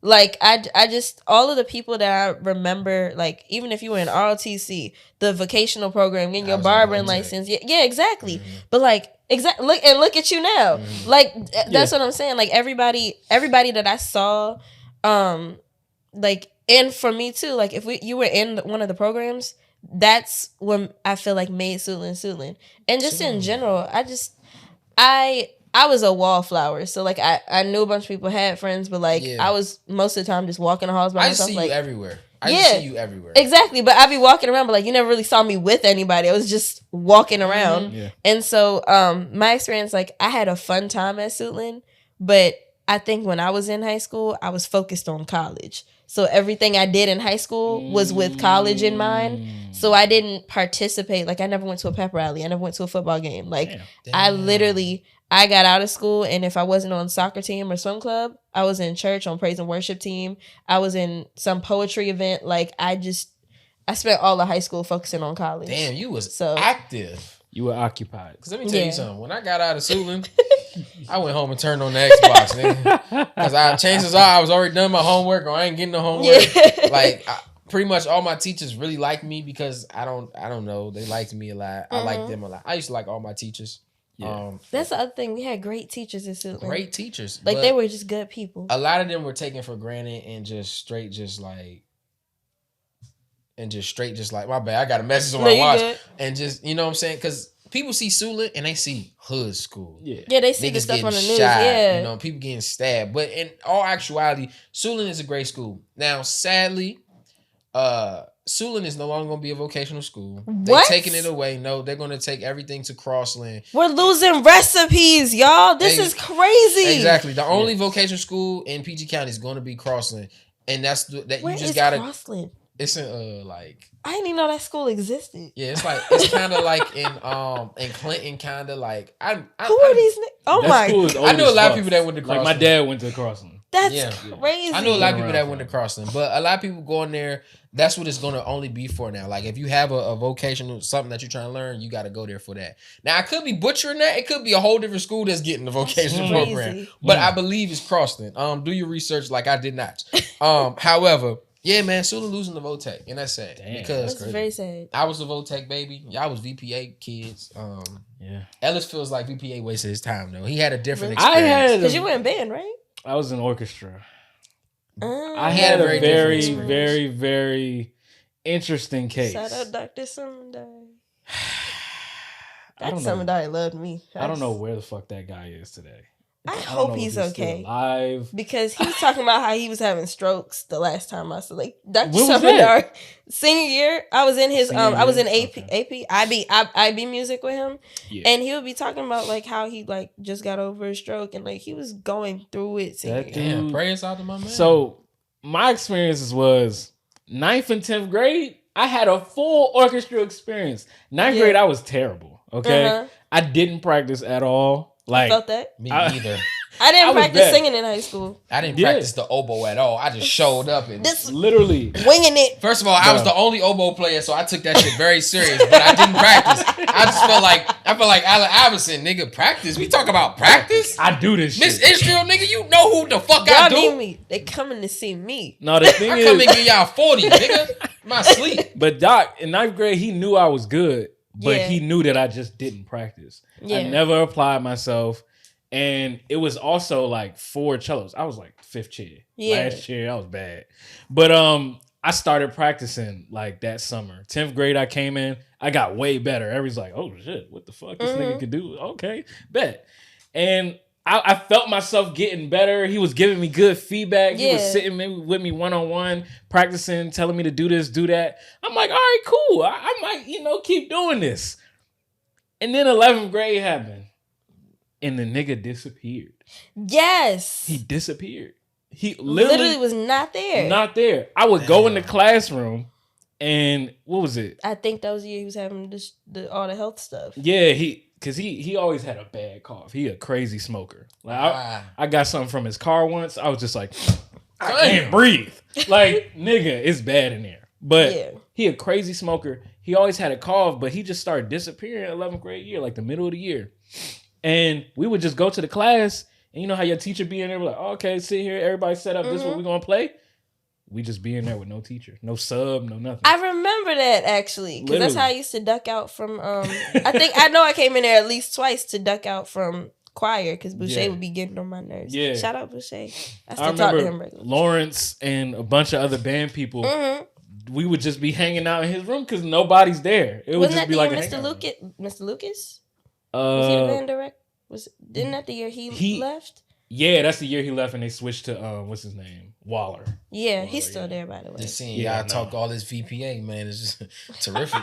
I don't know none of these niggas. I wasn't in the annex, nigga. Nah, literally, I was in the regular building with the jailbirds, nigga. Nah, yeah, and the murderers. You wouldn't have had Doc unless you was like in something related to music. But I was in there with the niggas that'll cut your face with the blade. Nah, man, but. My 11th year was kind of like, that's the year where I got associated with people who wasn't in VPA. Yeah. And like literally all my friends like shifted and became, because I had no classes with any VPA people for some reason. Yeah. So I was in the main building all day, and I'm like, okay, cool. That's how I met a lot of people. And but yeah, I just had no teacher, and then he came back like momentarily throughout 12th grade. Yeah, but it's like those 2 years, I literally just didn't learn anything from cello. So they robbed you of that. So I was just like, play it? No, it's in a storage room down That's the hall. Beautiful. Yeah, and it's been in there for 5 years now. My violin collecting all the dust. I think there's like a million and 6 violins that's collecting dust right now. Everybody got an old ass violin. I miss my oboe, man. I'm gonna have to go and get another one, man. Show these niggas. Don't go get an oboe, man. Why not? So what you talking I'm about to really be Allen Iverson of the fucking oboe, nigga. Yeah, hell yeah. Yeah, but man. Yeah, my VPA experiences was really different, and that's why I felt like it wasted my time. But I also needed it to figure out that I'm not cut for this shit like some people is. Because when I went to ODU and I auditioned for the music program there, I did all right, but I realized like, you know, when people were in there practicing, I'm just like, they like this shit. No, they actually love this shit. Yes. I don't. That needs to be, oh my gosh, because I feel like nobody ever talks about that, especially, I don't know, for me, going to Maryland, since that's a PWI, even though it was crazy, because I'm like, I'm in PG County, and it's all these white people just right here. Yeah. But if I go to the left or right, I'm in Greenbelt, I'm in Tacoma Park. Yep. Like, I'm not here, which, like, I don't see y'all any other place. Yeah, that's true. But being there, I remember even in the voice program, it's how I knew that, like, I love opera and, like, classical music in a general sense. I like it as a hobby. Like, I want to do a couple operas. Yeah. I just want to do stuff I love. But in terms of like literally going to get a master's in it, trying to make that my career, I was like, I'm not committed to this. I do that for musical theater though, but for opera, I was like, y'all real serious. Like, y'all sitting here like headphones in, just bopping, and I try to find out what you playing, and it's like Beethoven's Fifth. I'm like, that's crazy. Like, I'm not that committed to it, and I feel like it's good that you can recognize that about yourself, because I feel like people don't. It took me and they a long waste time. money and time. It took me a long, because I've been playing cello since the 3rd grade. So pretty much my whole life, I'm identified with this instrument. Yeah. And so to take that away from me, I kind of felt empty for a little bit.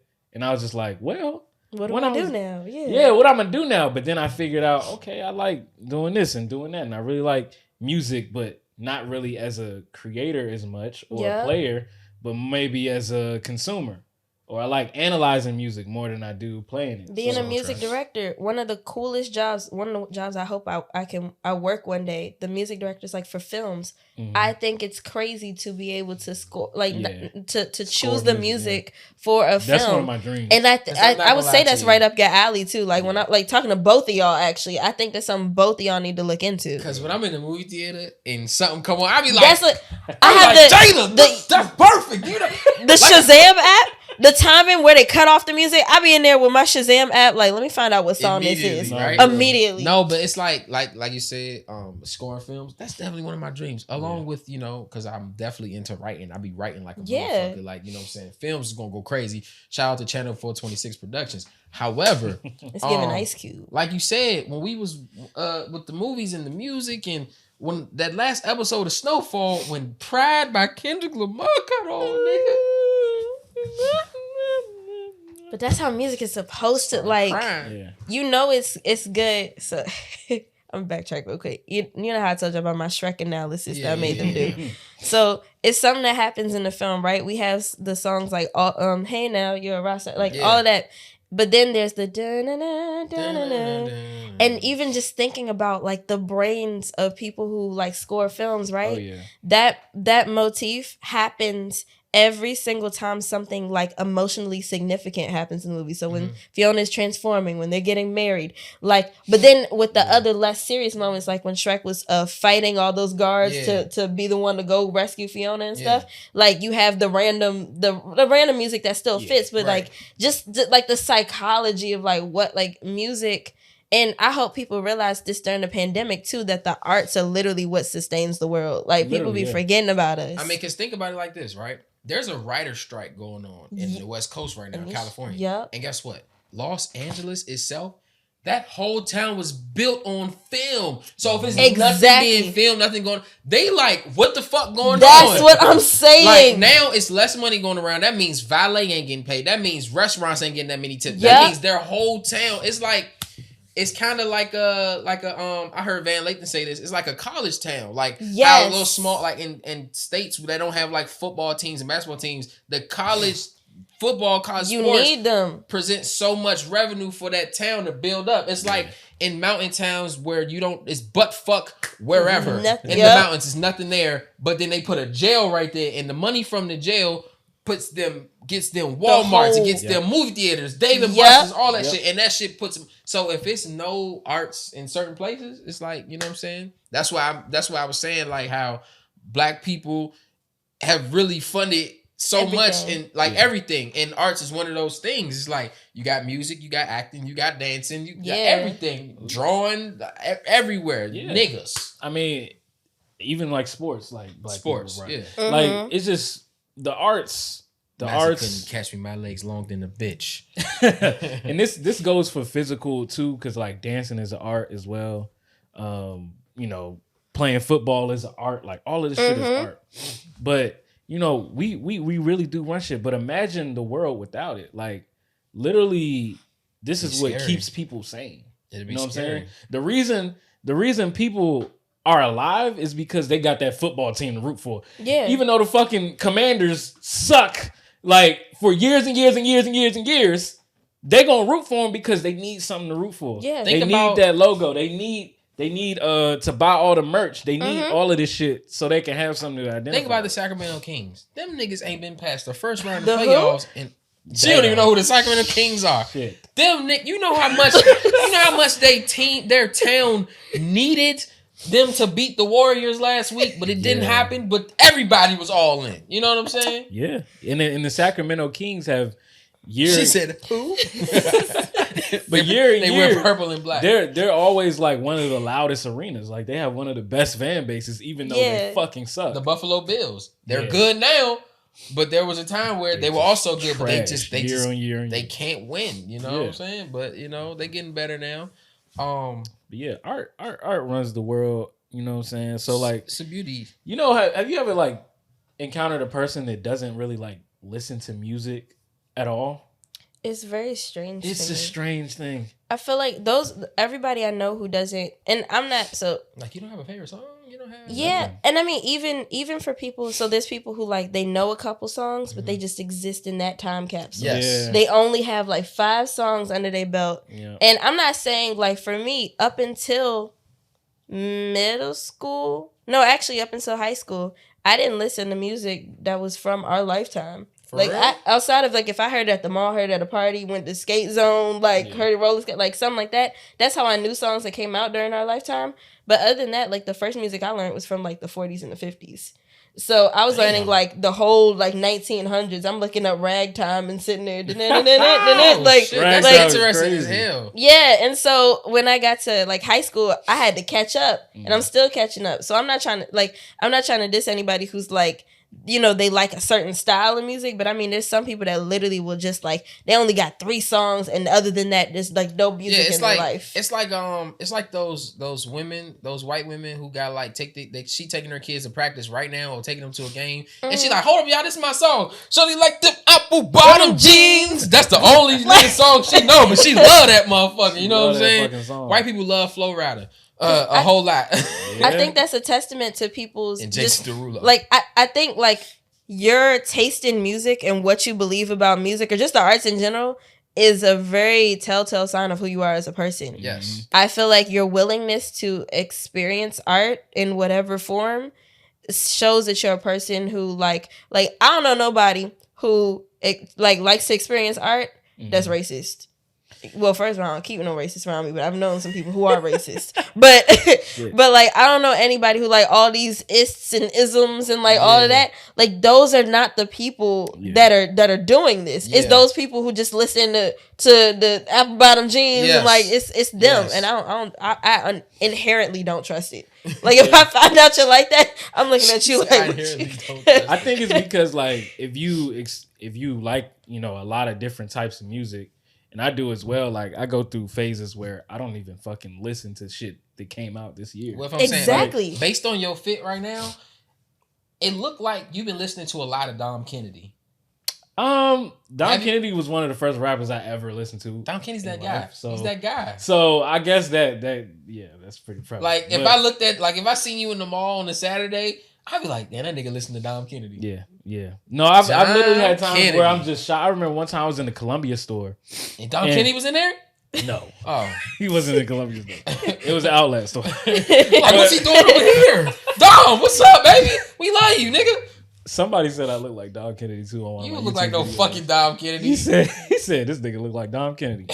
But I was just in the store. Like. Right. I'm looking at stuff and shit, and he just comes up to me and starts talking to me about all the music that we actually listen to. Yeah. Like he's like, "Oh, did you hear Kendrick's new album? I could just tell. Like, by the way, or did you listen to this? Oh, did you like Denzel Curry?" Connects you to I'm people. just like, how the fuck did you know? It's connecting. I think I got on Instagram that next day, and I was just like, I think that's God talking to me. Like, people just come up to you and like just. How you know you walking in your part? Y'all, I'm about to start preaching.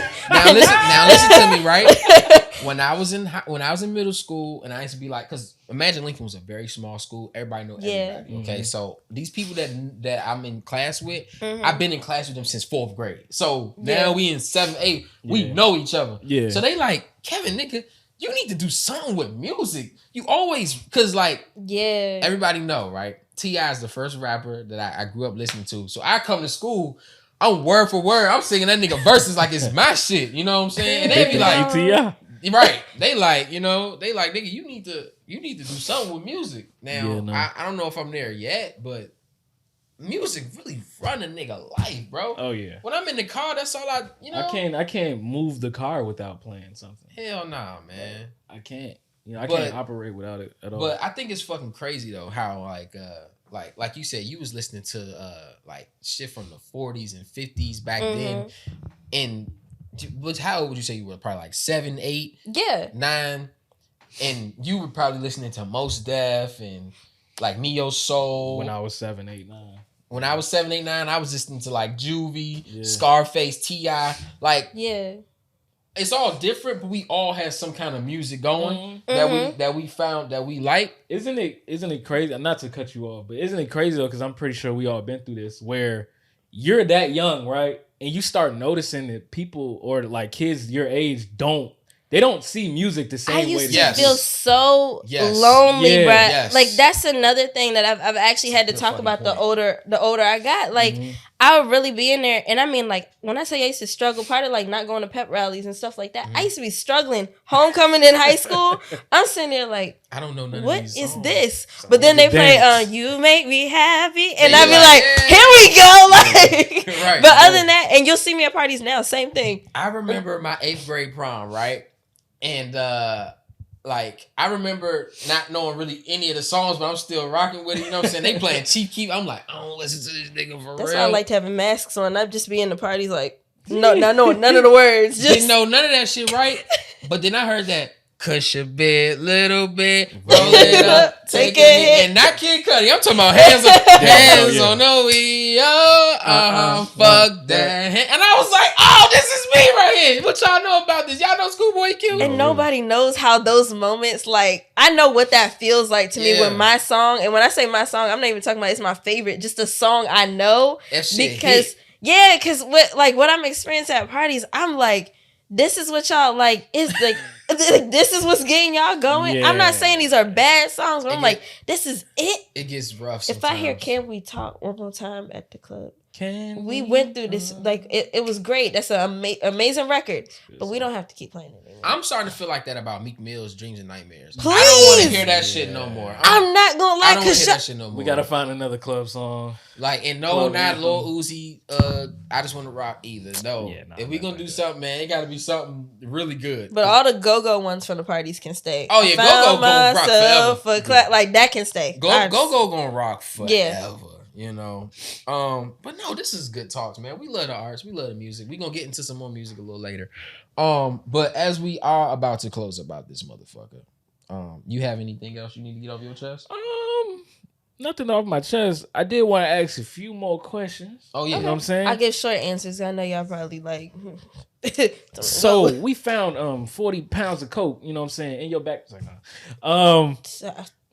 She was like, "Look, man, if you found it, man, look, it's mine." It's probably in the Elmo costume. Damn. Shit, that's how they rocking. Look, the parties be lit. Yeah, you gotta have a party now. Fuck. It ain't a party without the white bag. That's a joke, guys. Shit. No, it's like for real. It's a joke. Shout out to all my managers for these companies. Y'all ain't selling drugs. Oh shit. You know, okay. ain't nobody selling no drugs, man. But nah, so yeah, you went through all your school and shit, you graduated college. Now you're a teacher. You know what I'm saying? So what do you teach? I am an elementary vocal music teacher, so I teach kindergarten through 5th grade. So you're the fun music. teacher, basically. Yeah, Because I'm the one that's not the band teacher. There's a part-time band teacher. Yeah, she got that. Yeah. I teach literally what music is, and sometimes we sing. Cause some of those kids come to my classes and don't like to sing. But see, I remember because I went to Benjamin Floyd and Thomas Pullen. Both of those. Floyd and Pullen, rival schools. Damn. Where did you go? I went to Kenmore. But it was when I'm talking about for sports though. Every time we played against y'all, it was a bad day. Nah, Thomas Pullen basketball team was crazy though. It was. And I remember the one game we played. I was benched every game, but damn. I mean I was benched that game as well. And I remember just watching. I was like, I'm on the wrong team. I remember my brother was on the basketball team right before I changed schools, and we was cooking people. I was about to say, was Elijah good at basketball? He was alright. He was alright. He just stopped playing. He's better than you. That nigga hasn't touched a basketball in fucking like 10 years. Damn, I was about to say, man, because you need to come ball with us one day. Bro, I was just out there yesterday. I'll probably go there today too. We might have to do some shit Sunday. I'm just trying. Bro, you might have to pull up to the gulag, bro. All right, bet. I just been trying to get my shot back. That's really it. I'm gonna hit Tristan today. We gonna have to pull up to the gulag. Nah, yesterday I was out there. I was just like, damn, I still can hit this shit. All right, bet, nigga. I'm still a catch and shoot. We about to get Ellis to run twos with us. This is gonna be so funny. Nah, I need to though. I need to get back like and feel how it is to play against somebody. Because playing out by yourself, you just be. We running straight twos tournaments. Matter of fact, let me hit these niggas now, man. But what was I about to say? Okay, yeah, I remember I would go to music class and it would be like what you're teaching, like, they would be teaching us music, sing this, you're this part. Drums. Yeah, like, okay, you guys are the tenors, you guys are, sopranos, whatever. And I remember just being like, I don't want to fucking sing. I can't sing. All right? If it ain't a Kanye West song, I don't want to fucking do it. That's how it was. Yeah. So you have kids that are like, they plenty don't of them fucking do it. But what I've been discovering is all of those same kids. So when I first came to school, because I started halfway through the school year, so I just started teaching in January, and I came in and so many of them were like that. So at first I was like, okay, I'm gonna leave y'all alone. Yeah. And to a certain degree, in leaving them alone, they've been asking me what can they sing. Oh, wow. So I've been watching them over the months. Like the boys in my class, especially who just like they goof off, they don't pay attention, have solos in their graduation song right now. Oh. And like they're really coming to me like, Miss C, can you work with me on this this one part of the song? Oh, like nice. I just what I'm learning is there's a certain level of encouragement to try that I should have with them. Yeah. But that's for things I think are foundational, like learning music theory and stuff like that. Yeah. But if you don't like to sing, I said your only job in this class is to participate. I'm not trying to give you the mic. Like, right, yeah. I said to all of them, like, I never told any of y'all had to sing a solo.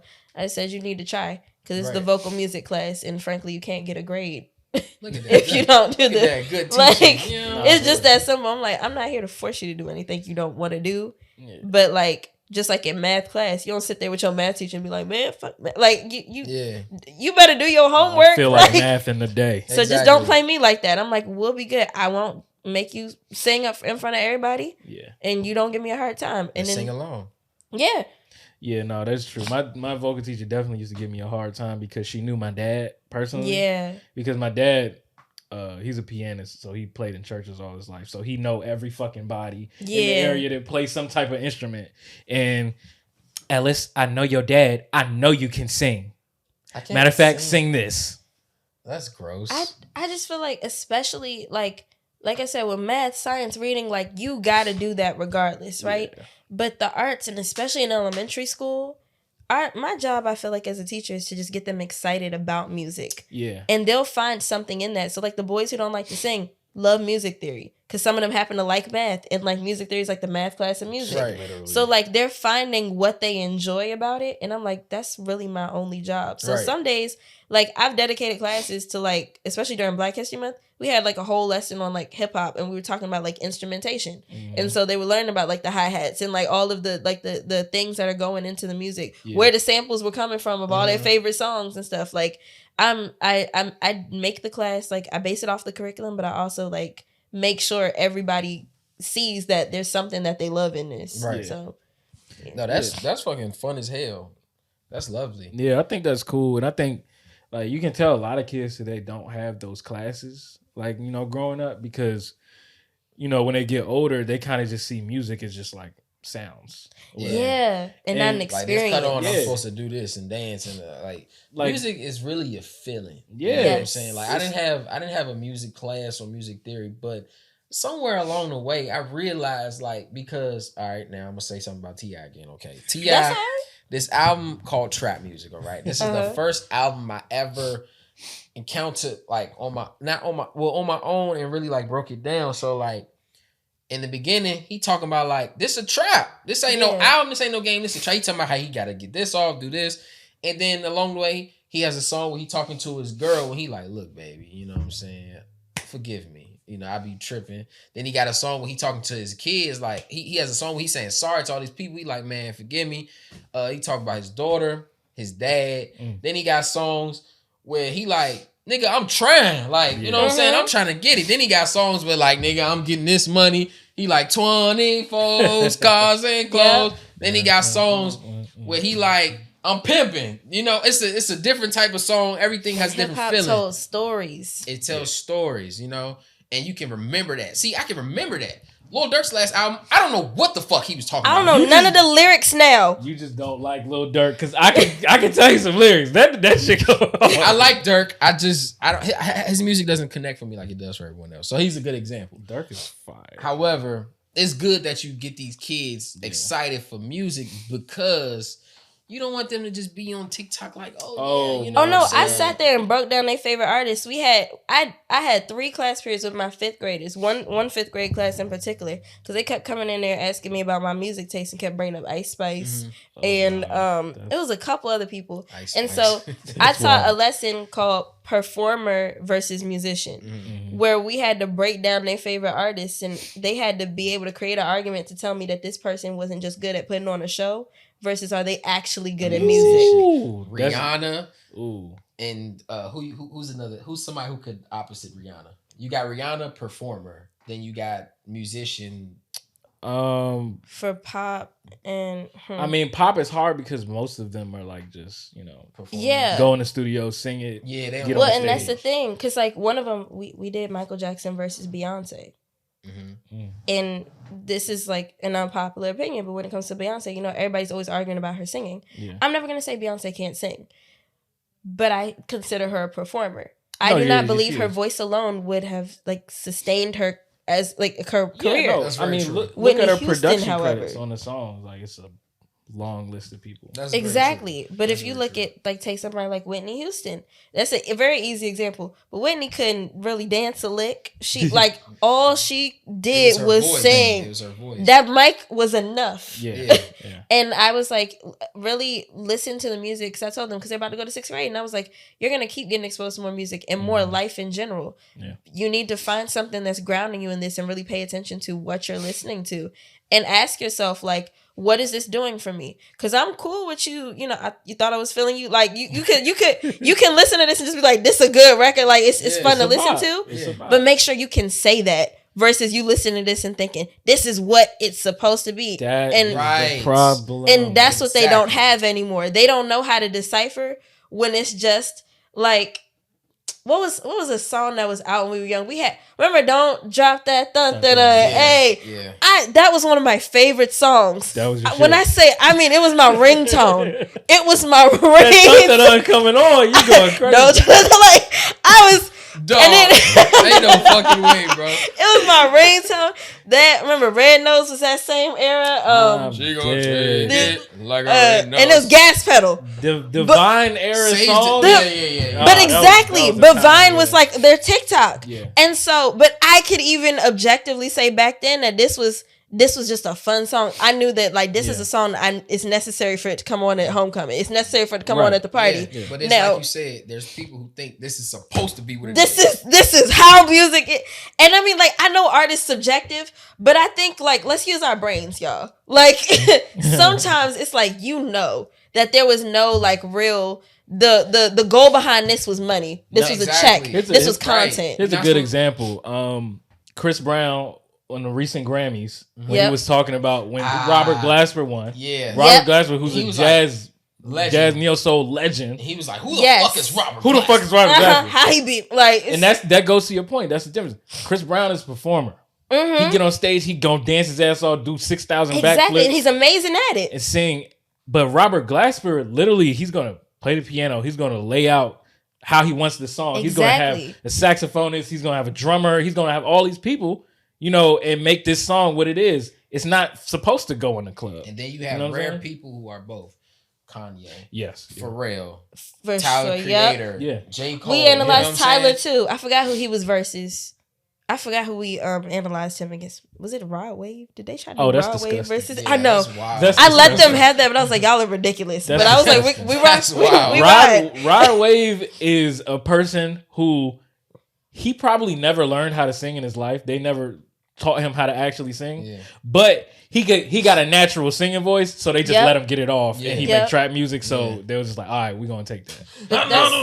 I don't know no songs by that dude. No, I could tell he's straining his voice every song. I'm like, but that's the thing. Shit. It's like I'll listen to music because I'm like, it's not to say that the performer is less talented than the musician, but also if we're being real and we're talking about like the chicken or the egg, which came first. It was the musician that came first.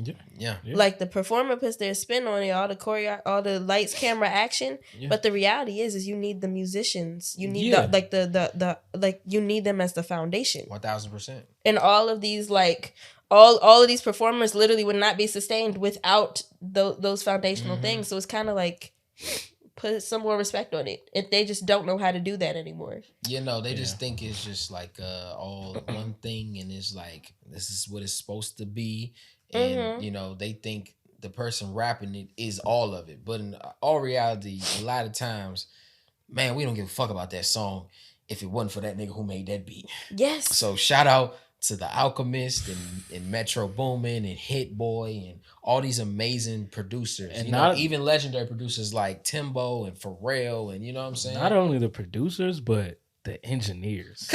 Hello? Shout out to my nigga. Because y'all balancing the hell out these tracks. And let me tell y'all something right now. PSA kinda. Shout out to Manny fucking Fresh, man. That nigga Manny Fresh gave us so much music, dog. Manny Fresh is crazy. We love Lil Wayne. We love BG. We love Juvie and Turk and Birdman. We love all them niggas. But if it is not for Manny fucking Fresh, that shit don't go like that. Manny Fresh is the nigga. Yeah.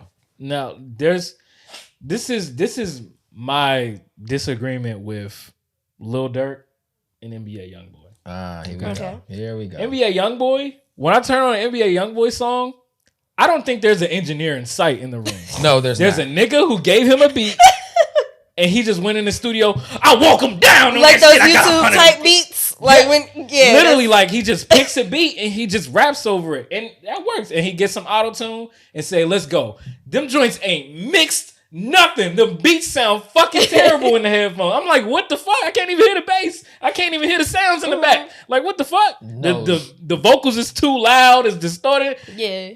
But Lil Durk, you can hear the beat clearly. The bass is hitting correctly. The hi-hats aren't messing up your ears. You're absolutely right. The voice is sound. It's not too loud. Like it's engineered. Because listen to me, right? The Baby just dropped an EP and he remixed Project Chick by Manny Fresh and Juvie and all of them. Was that the first song? No, it's like the last song. Okay, I turned it off after the first song. The first song is that Fireman Jones. I couldn't do it. And TikTok is eating that song the fuck up right now. They loving that shit. I couldn't do that shit, bro. But he getting back on his feet, man. Shout out to the baby. However, that fucking Project Chick joint, I was like, nigga, who the fuck mixed this shit? It sounds terrible. Because I was like, nigga, I'm trying to hear the beat. I'm trying to hear the but he on that motherfucker. I'm like, the baby, shut the fuck up. I'm trying to hear Project Chick. But yeah, man, music. There needs to be a conversation another time about samples and covers and just what people are doing when they think that they should take this original. I think we should chill on the samples for a little while. Because we are sampled the fuck out. Exactly. I think it's a problem. I think people are sampling music that came out too recent. Last year, 2 like years this ago, shit came out 2 years ago, and you're like, the like, samples were only good when you're like they're like it's at least I feel like a decade is a good gap. Yeah. Let it breathe. Because it's a song by Beyonce, and she sampled 2 songs, right? And it took me a long time to realize. You're talking about not that. It's off of Dangerously in Love, and she's like, okay. Forgive me, Beyonce. Beyonce, don't copyright this fucking video. We know you will, you Rock Nation princess, or queen, whatever you call yourself. The song "Be With You," when she's like, that couch is fucking you up. I wanna be with you. Ooh yeah. She sampled Boosie Collins. I'd rather be with you. And she sampled Strawberry Letter 23 by Shuggie Otis and put them together. Yeah. And I didn't know that for my whole life. I just knew the song. Yeah. But I was in Target one day and I heard Strawberry Letter 23 play. And I was like, what is this? I was like, this is Beyonce? And I heard him come on and sing it. Hello, my love. I heard this from you. And I was like, this is the greatest shit I've ever heard in my life. And but that song came out like 72. Yeah. Beyonce did it in 2003. That's 30 years. You know what I'm saying? Literally. These niggas is like 2009, 2022. All right, come on, let's go. We in there. Redo it. Yeah, and the thing is too is about like what I'm finding interesting about music, like from a history standpoint, is music used to be able to be defined by the decades or at least by like a 50-year period. You can tell how it's like you can literally play a song and I could be like, oh, that's 1920s. Oh, that's 1990s. Facts. But now, early 2000s, yes. I think 2010 and before, yes. But since we've been in the double digits, I think everything's blending together. That's a very good point. Everything sounds the same. You're absolutely correct. Correct. There is no real defining distinction. Everything is absolutely the same because I can tell you the point when I realized everything is like became the same. Low Life by The Weeknd and Future. Mm-hmm. Like at that point, like everything is just starting to Repping for the low life. Alone. I think ever since then, like everything is starting to sound like it was the Metro Boomin effect, bro. Yes. Metro Boomin made that song. Yeah, no. 2014 and up. He kind of like came and like redid the trap sound for real. Him in London on the track. Yeah, like so like now everything sounds like a Young Thug beat or like it sounds like all of those artists can hop on that same That's beat. what I was talking to the kids about too. Because y'all don't even like I keep talking about Shazam, but one thing that I did when I was younger, which is why like I know so many songs, my dad would literally hit play on the song. I need to know that jump in the first 2 seconds. Oh, shit. I know they cannot hear I could hear a singular beat, like the first beat, Me too, and I know what song this is. Me too. They can't do that no more. Because like you said, back then it was distinguishing, right? In 2004, you could hear a beat and be like, that's Nori. You could hear something and be like, that's Eminem. Yeah. Okay, sure. Raekwon and Ghostface would jump on that. Everybody had that's for Ja Rule. Yes. That's for Chingy around that time. That's for Nelly. Like you can hear we shit. knew Mystical was. Oh gosh, Mystical. Keep Mystical in jail. Okay, Mystical ass is locked up, man. He was out here tripping, going outside. Man. But damn, that was great. No, that was a really good point, man. Let's talk about this stuff. That's why I created SoleTracks because I feel like I've always encountered people that have a hard time, like actually explaining the music that they like. Yes. They might have a wide variety of music that they listen to. All heroes don't wear capes. But people don't know how to analyze the music that they're listening to. And I feel like it's important because it's going to help you find new music. And then once you find that new music, you're going to be able to decipher it and you're going to be able to explain why you like it.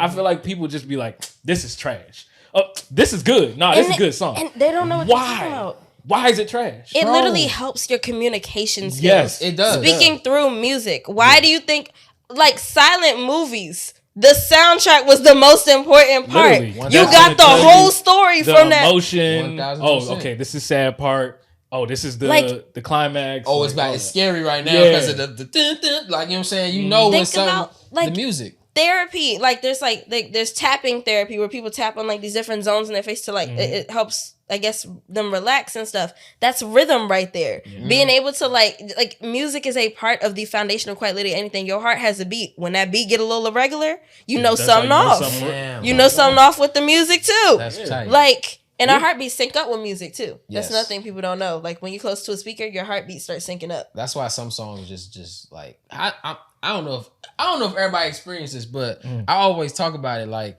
it's just some songs, like if a song is just so good, I just start crying for no reason. Same. Like, It could be the happiest drum in the world.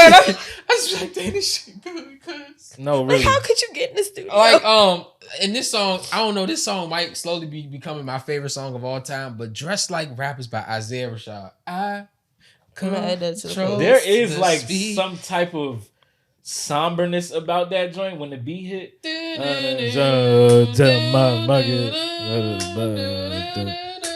I think Isaiah Rashad, he just has that effect on his music. I will say that though about that album. It's a great album, but that album is for if you are sad and depressed. Yeah. And if you listen to it and you keep listening to it, you're gonna just be like, It's a really sad album. because the album is literally called The Sun's Tirade. It's just about him just ranting and just being angry and upset about shit, you know? And Find a topic, man. Like he just he's rapping like, about find a everything. fucking topic. I'm just rapping about everything. But, yeah, man. Music, bro. Be able to explain why you don't like things. Like, if I have an album that I don't like, and somebody like, oh, how the fuck you don't like that album? I'm gonna sit there and explain to you why I don't like that. I have album. an essay for you. Yeah, like Yes. I don't like the way Yes. I don't like the way this is mixed, and then I feel like his voice doesn't fit on this beat the way it should. Like it could be a cleaner. And then I'm gonna tell you what I think can make it better. That's the thing. We don't give problems without solutions either. Exactly.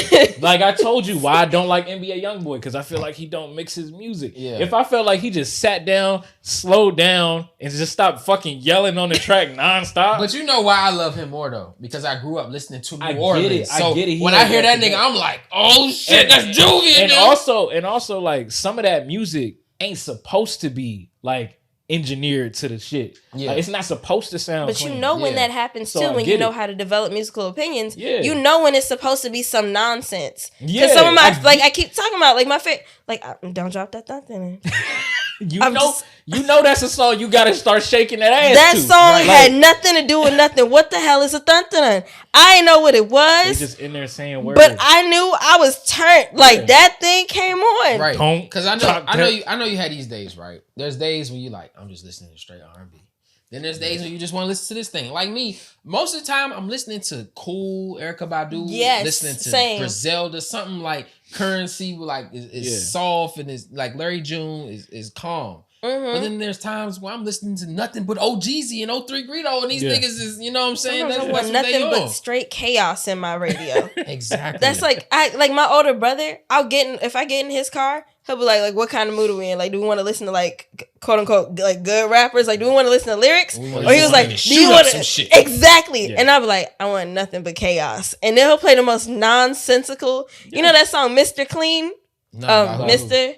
Clean. Baby boy, Flay So Mean. It's this white boy rapper. Hold on. I gotta find that song. Find this. He remixed Mr. Sandman and like rapped over it. Hold on. Is that Young? By Young Gravy. Yeah. Oh, I heard like that. Young Gravy. Not his music, but I like him. He a Yeah. cool dude. But that song, that's how I found out. Or that song, Because I Got High. When I found out about that song, it was my older brother Because too. I got- I didn't know about this stuff because I was just like, I want nonsense. And I found all these, and I'm like, these are gems. Like, these songs belong just as much too. You want to hear some nonsense? Listen to that 2016, 2017 SoundCloud era with XXX. Yes. And Ski Mask and them niggas. Yeah, You hear Ski some Mask? nonsense, that shit Oh make you my feel just like, gosh. I just don't want to do nothing today but just Man. talk crazy. Yeah, Man. that's my shit. I done had some days listening to that Members Only album. Shit. What was my joint? You a fuck, nigga. I can't fuck with you. Hand spin them. It was crazy, man. Them niggas was going off. Motherfucking, what was I about to say? Boosie, right? Boosie has music when he just talking about murder. He killing shit. Then Boosie got that time when he talking to the young nigga like, young nigga, you need to do this, you need to do that, man. Stop. You got Uncle Boosie, and then you got Cousin Boosie, basically. Right. Boosie got an album called In My Feelings, right? When he had just got out of jail after he beat a death penalty case. He like, yeah, I'm happy. You know what I'm saying? I beat the death penalty. I'm not gonna be in jail for the rest of my life. I'm not gonna die in jail. Yeah. And then he finds out he has cancer, right? And then he just sad. He like, damn, bro, I got cancer. Yeah. His auntie got cancer. All these people dying. He like, fuck, man, I just got out of jail. I get to see all my kids again, and now I got cancer. He like, how the fuck this happened?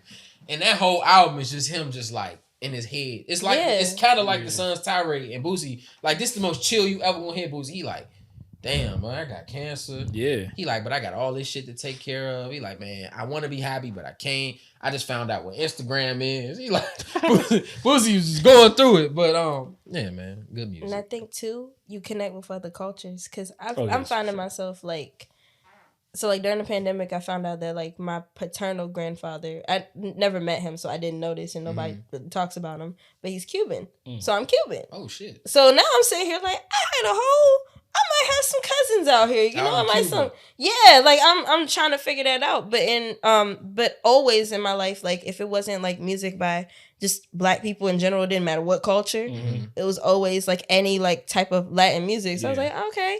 But now like I'm getting into the white people's music. I'm like, I got some records over here. I'm not gonna lie. Hey, look, man, there's one group I always say it. I'll be getting clowned for it, but 21 fucking Pilots, man, them niggas.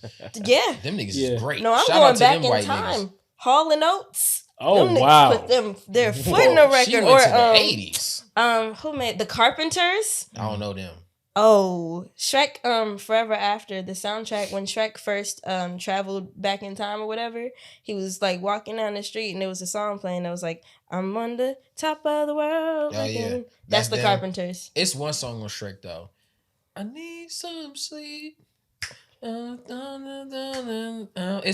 right after he got there and he was like he was flipping through Fiona's diary. Oh yeah, first got the far away and he was up in middle of the night like, and that song is playing. Yeah, I need some sleep. That song is so hard. I got that joint on my phone. I'm like, this shit's tight. No, for real. But that's the thing. I'm like, some of them be putting their foot in it too, and I'm not trying to say that they never did, but like country is the one genre I'm not gonna lie. Y'all have to convince me to listen to country. It depends on the singer. For now, country can get lit, man. Because let me tell you something. Lil Durk got a song with a nigga named Morgan Wallen.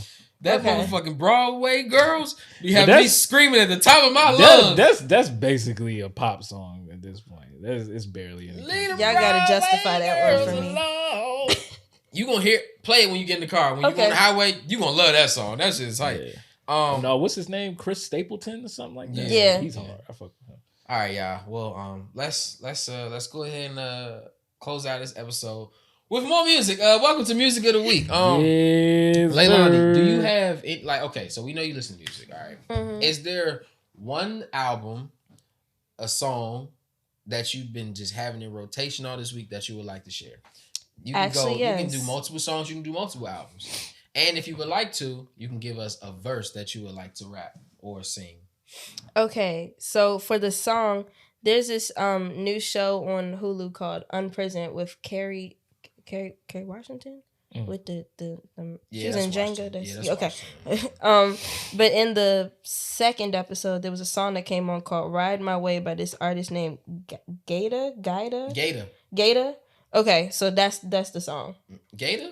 He has a song called Ride My Way? Oh, no. I guess it's not. This is this. I don't know how to pronounce that y'all name. That's a woman. Oh, I thought you were talking about Gator, like that nigga that be nah. So I see that. Okay. But this song has been in rotation, so would you want me to just play it out? No, don't play it. Oh, okay. But say the name of the song and who it's by. It's Ride My Way by, I don't know how to pronounce the name, so I'm going to spell it. It's Gaidaa. And I guess the album is Overture. You listen to the album? Can I see it really quick? Yeah, hold on. There you go. It's at the top.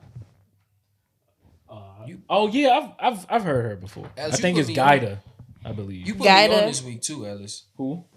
You put me on with this one. Oh, Jeremy? You posted that? I said, yo, this motherfucker tight. Look, bro. I know title people be like, title is, it's janky sometimes. That shit be blowing me. I but just started a Spotify. title's song recommendation unmatched by any app by far. Oh no. I literally just found that song like the day that I posted that joint. That joint tight. Speaking of title and streaming services, Apple, what the fuck are y'all doing? Yeah, I saw Apple people was fucked up. Nigga, my Apple Music was. I'm like, hold up, wait a minute. I'm trying to listen to this OGZ, this IDK.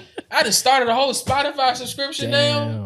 I got Spotify now. They said, look, nigga, we'll give you the first 3 months free. You know what I'm saying? Spotify is cool though. Yeah, I used to use Spotify back in the day. My best friend. Boy, I got playlists on here. Oh yeah. I'm always on Spotify. Like this is my Spotify. I'm starting to notice it's really good because I go in there sometimes listen to like Joe Rogan, Joe Budden. Yeah. Do you have a verse that you might want to sing or rap? Something that you know and you like, oh yeah, this is tight. Actually, no, not today. Dang. All right, that's fine. It's all good. It's all good. You ain't got to. Everybody don't. No, Only. Well, it's not just that. It's like some days I don't be like this. The song don't be on my heart. It be in my ears. Mm-hmm. So it's like I know that sounds all philosophical, but like I really am like that. Like if I'm not feeling like singing, I'm like I'm not gonna sing today. I feel you. That's one thing my teacher in college taught me. She literally said she never performed if she didn't feel like it. No, that's and I was like, really? That's how you keep doing it and loving it. Yeah. You don't burn yourself out. Damn, I might have 2 verses today. I'm sorry. Hey, do your thing. Why are you apologizing? Yeah. Let's see. I know I got a verse. Let me see if I got an album. Let me see. Okay. There's a singer. He just dropped this album. He's been out for like 3 years now. His name is Q. And the album is called Soul Present. Mm-hmm. And when I tell you, nigga, it's tight like that. That shit had me in my car about to cry because it's just really good. It's like he changed the sound a little bit. It's kind of reminiscent to the stuff The Weeknd does now, like 80s disco pop inspired. But I hear so much Prince. So much Prince in his music. Oh shit! They're getting back to the roots now. And they are. I'm noticing some of them are coming to Jesus. The Weeknd. When you find them people, that's like real. Hold on. Like, cause I always talk about it, but Raven Lene, that's my baby. Madison I love Raven Lene. Ryan Ward. Madison is white.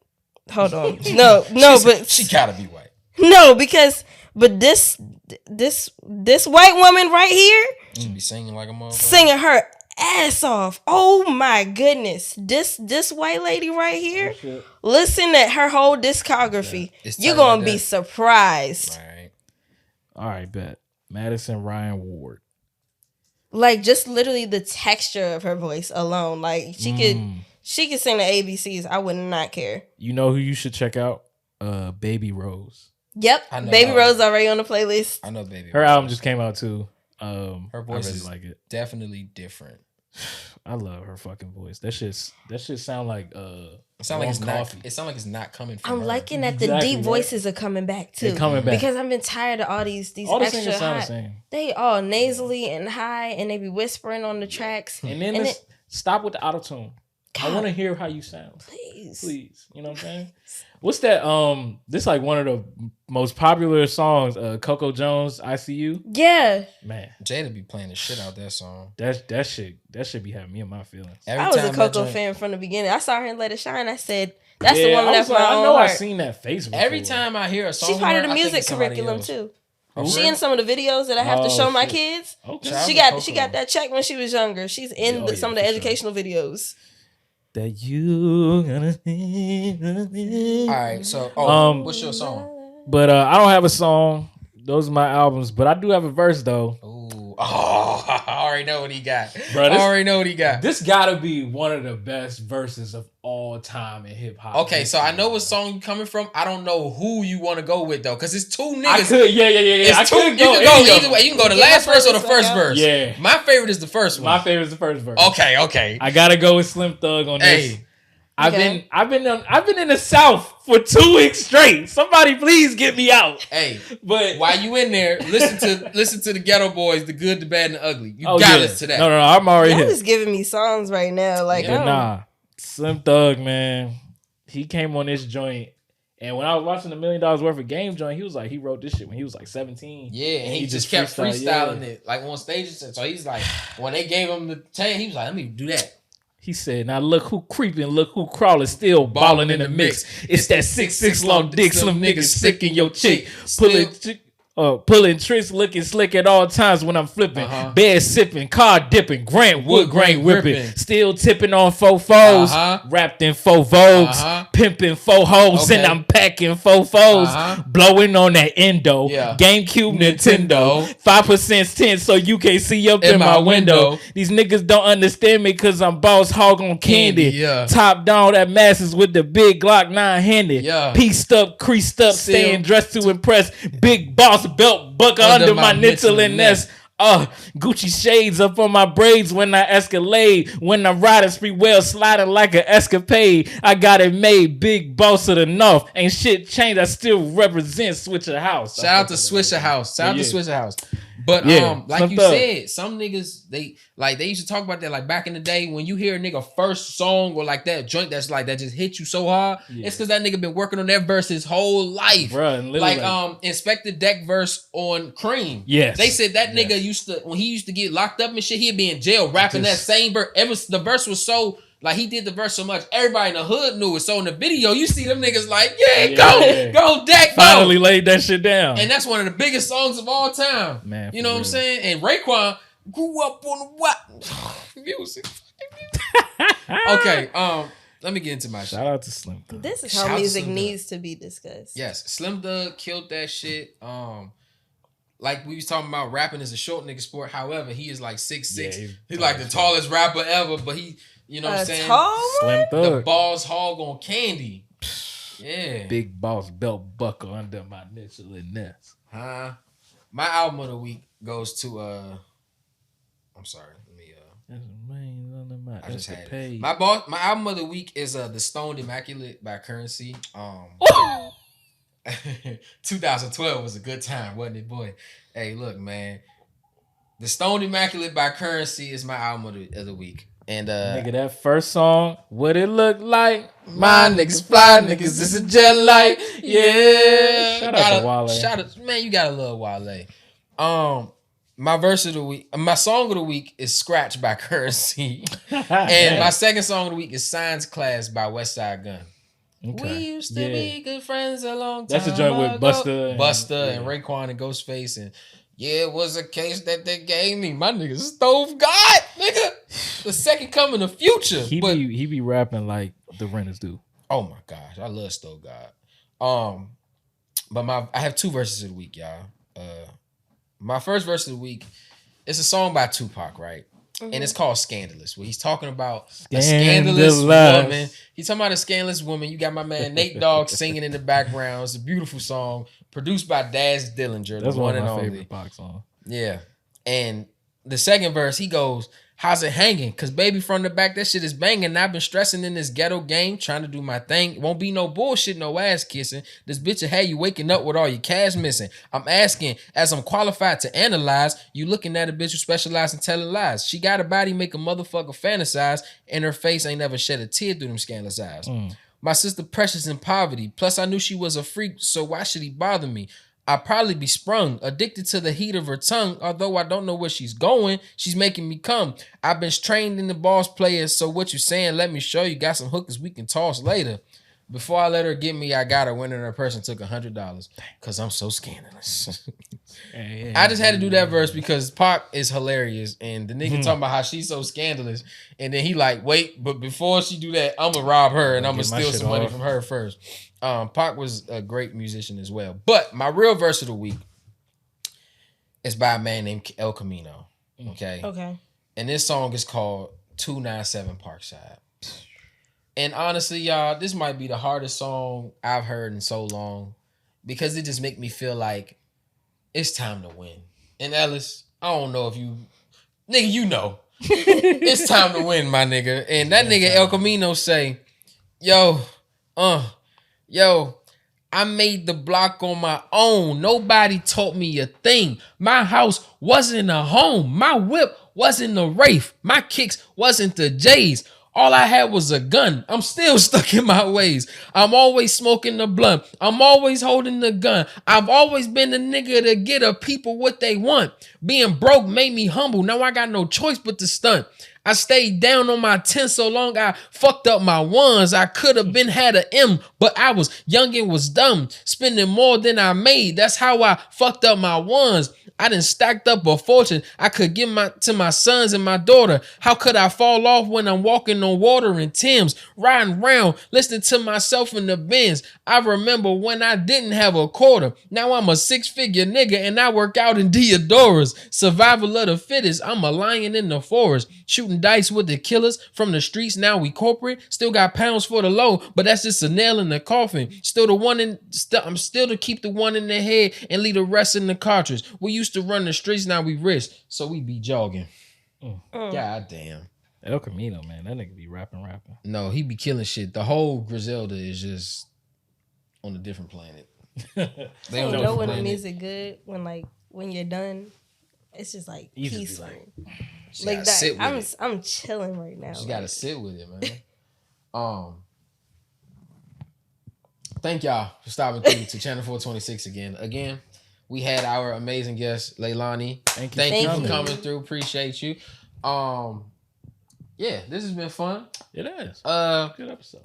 So y'all enjoy the rest of y'all week. We thank y'all for stopping through, of course. Go check out Leilani on her socials. She's a cool person. She's a great person, man. Go check her out, man. Hire me for princess parties. Hire her for princess parties. I'm a certified mermaid now too, so I can. And she is a wonderful teacher. She teaching these kids the real stuff. We love the kids. What's your @ name on Instagram? At Leilani, LEILANI _sings SINGS. Twitter and Instagram. You heard it. Book her. If you got a 3-year-old or a 4-year-old or a 5-year-old and they want to have some princess tea parties and they want to see Princess Tiana, you got her right here. So hey, look, that sounds like a good time to me. I don't know about you. A great time, man. Damn, I ruined the tea party when I was a kid. God damn it. Oh my gosh. I was an angry little nigga, man. And my cousin Jalen had a tea party. And I was in that bitch tripping. You can ask my aunt Jasmine. No fucking tea, man. Damn. This cranberry juice. They had me in a sweater vest and a tie. And it's a picture of me frowning in the camera. Like nigga. You didn't want to be there. I didn't want to be there. But thank y'all for coming through, man. Hey, stay dangerous.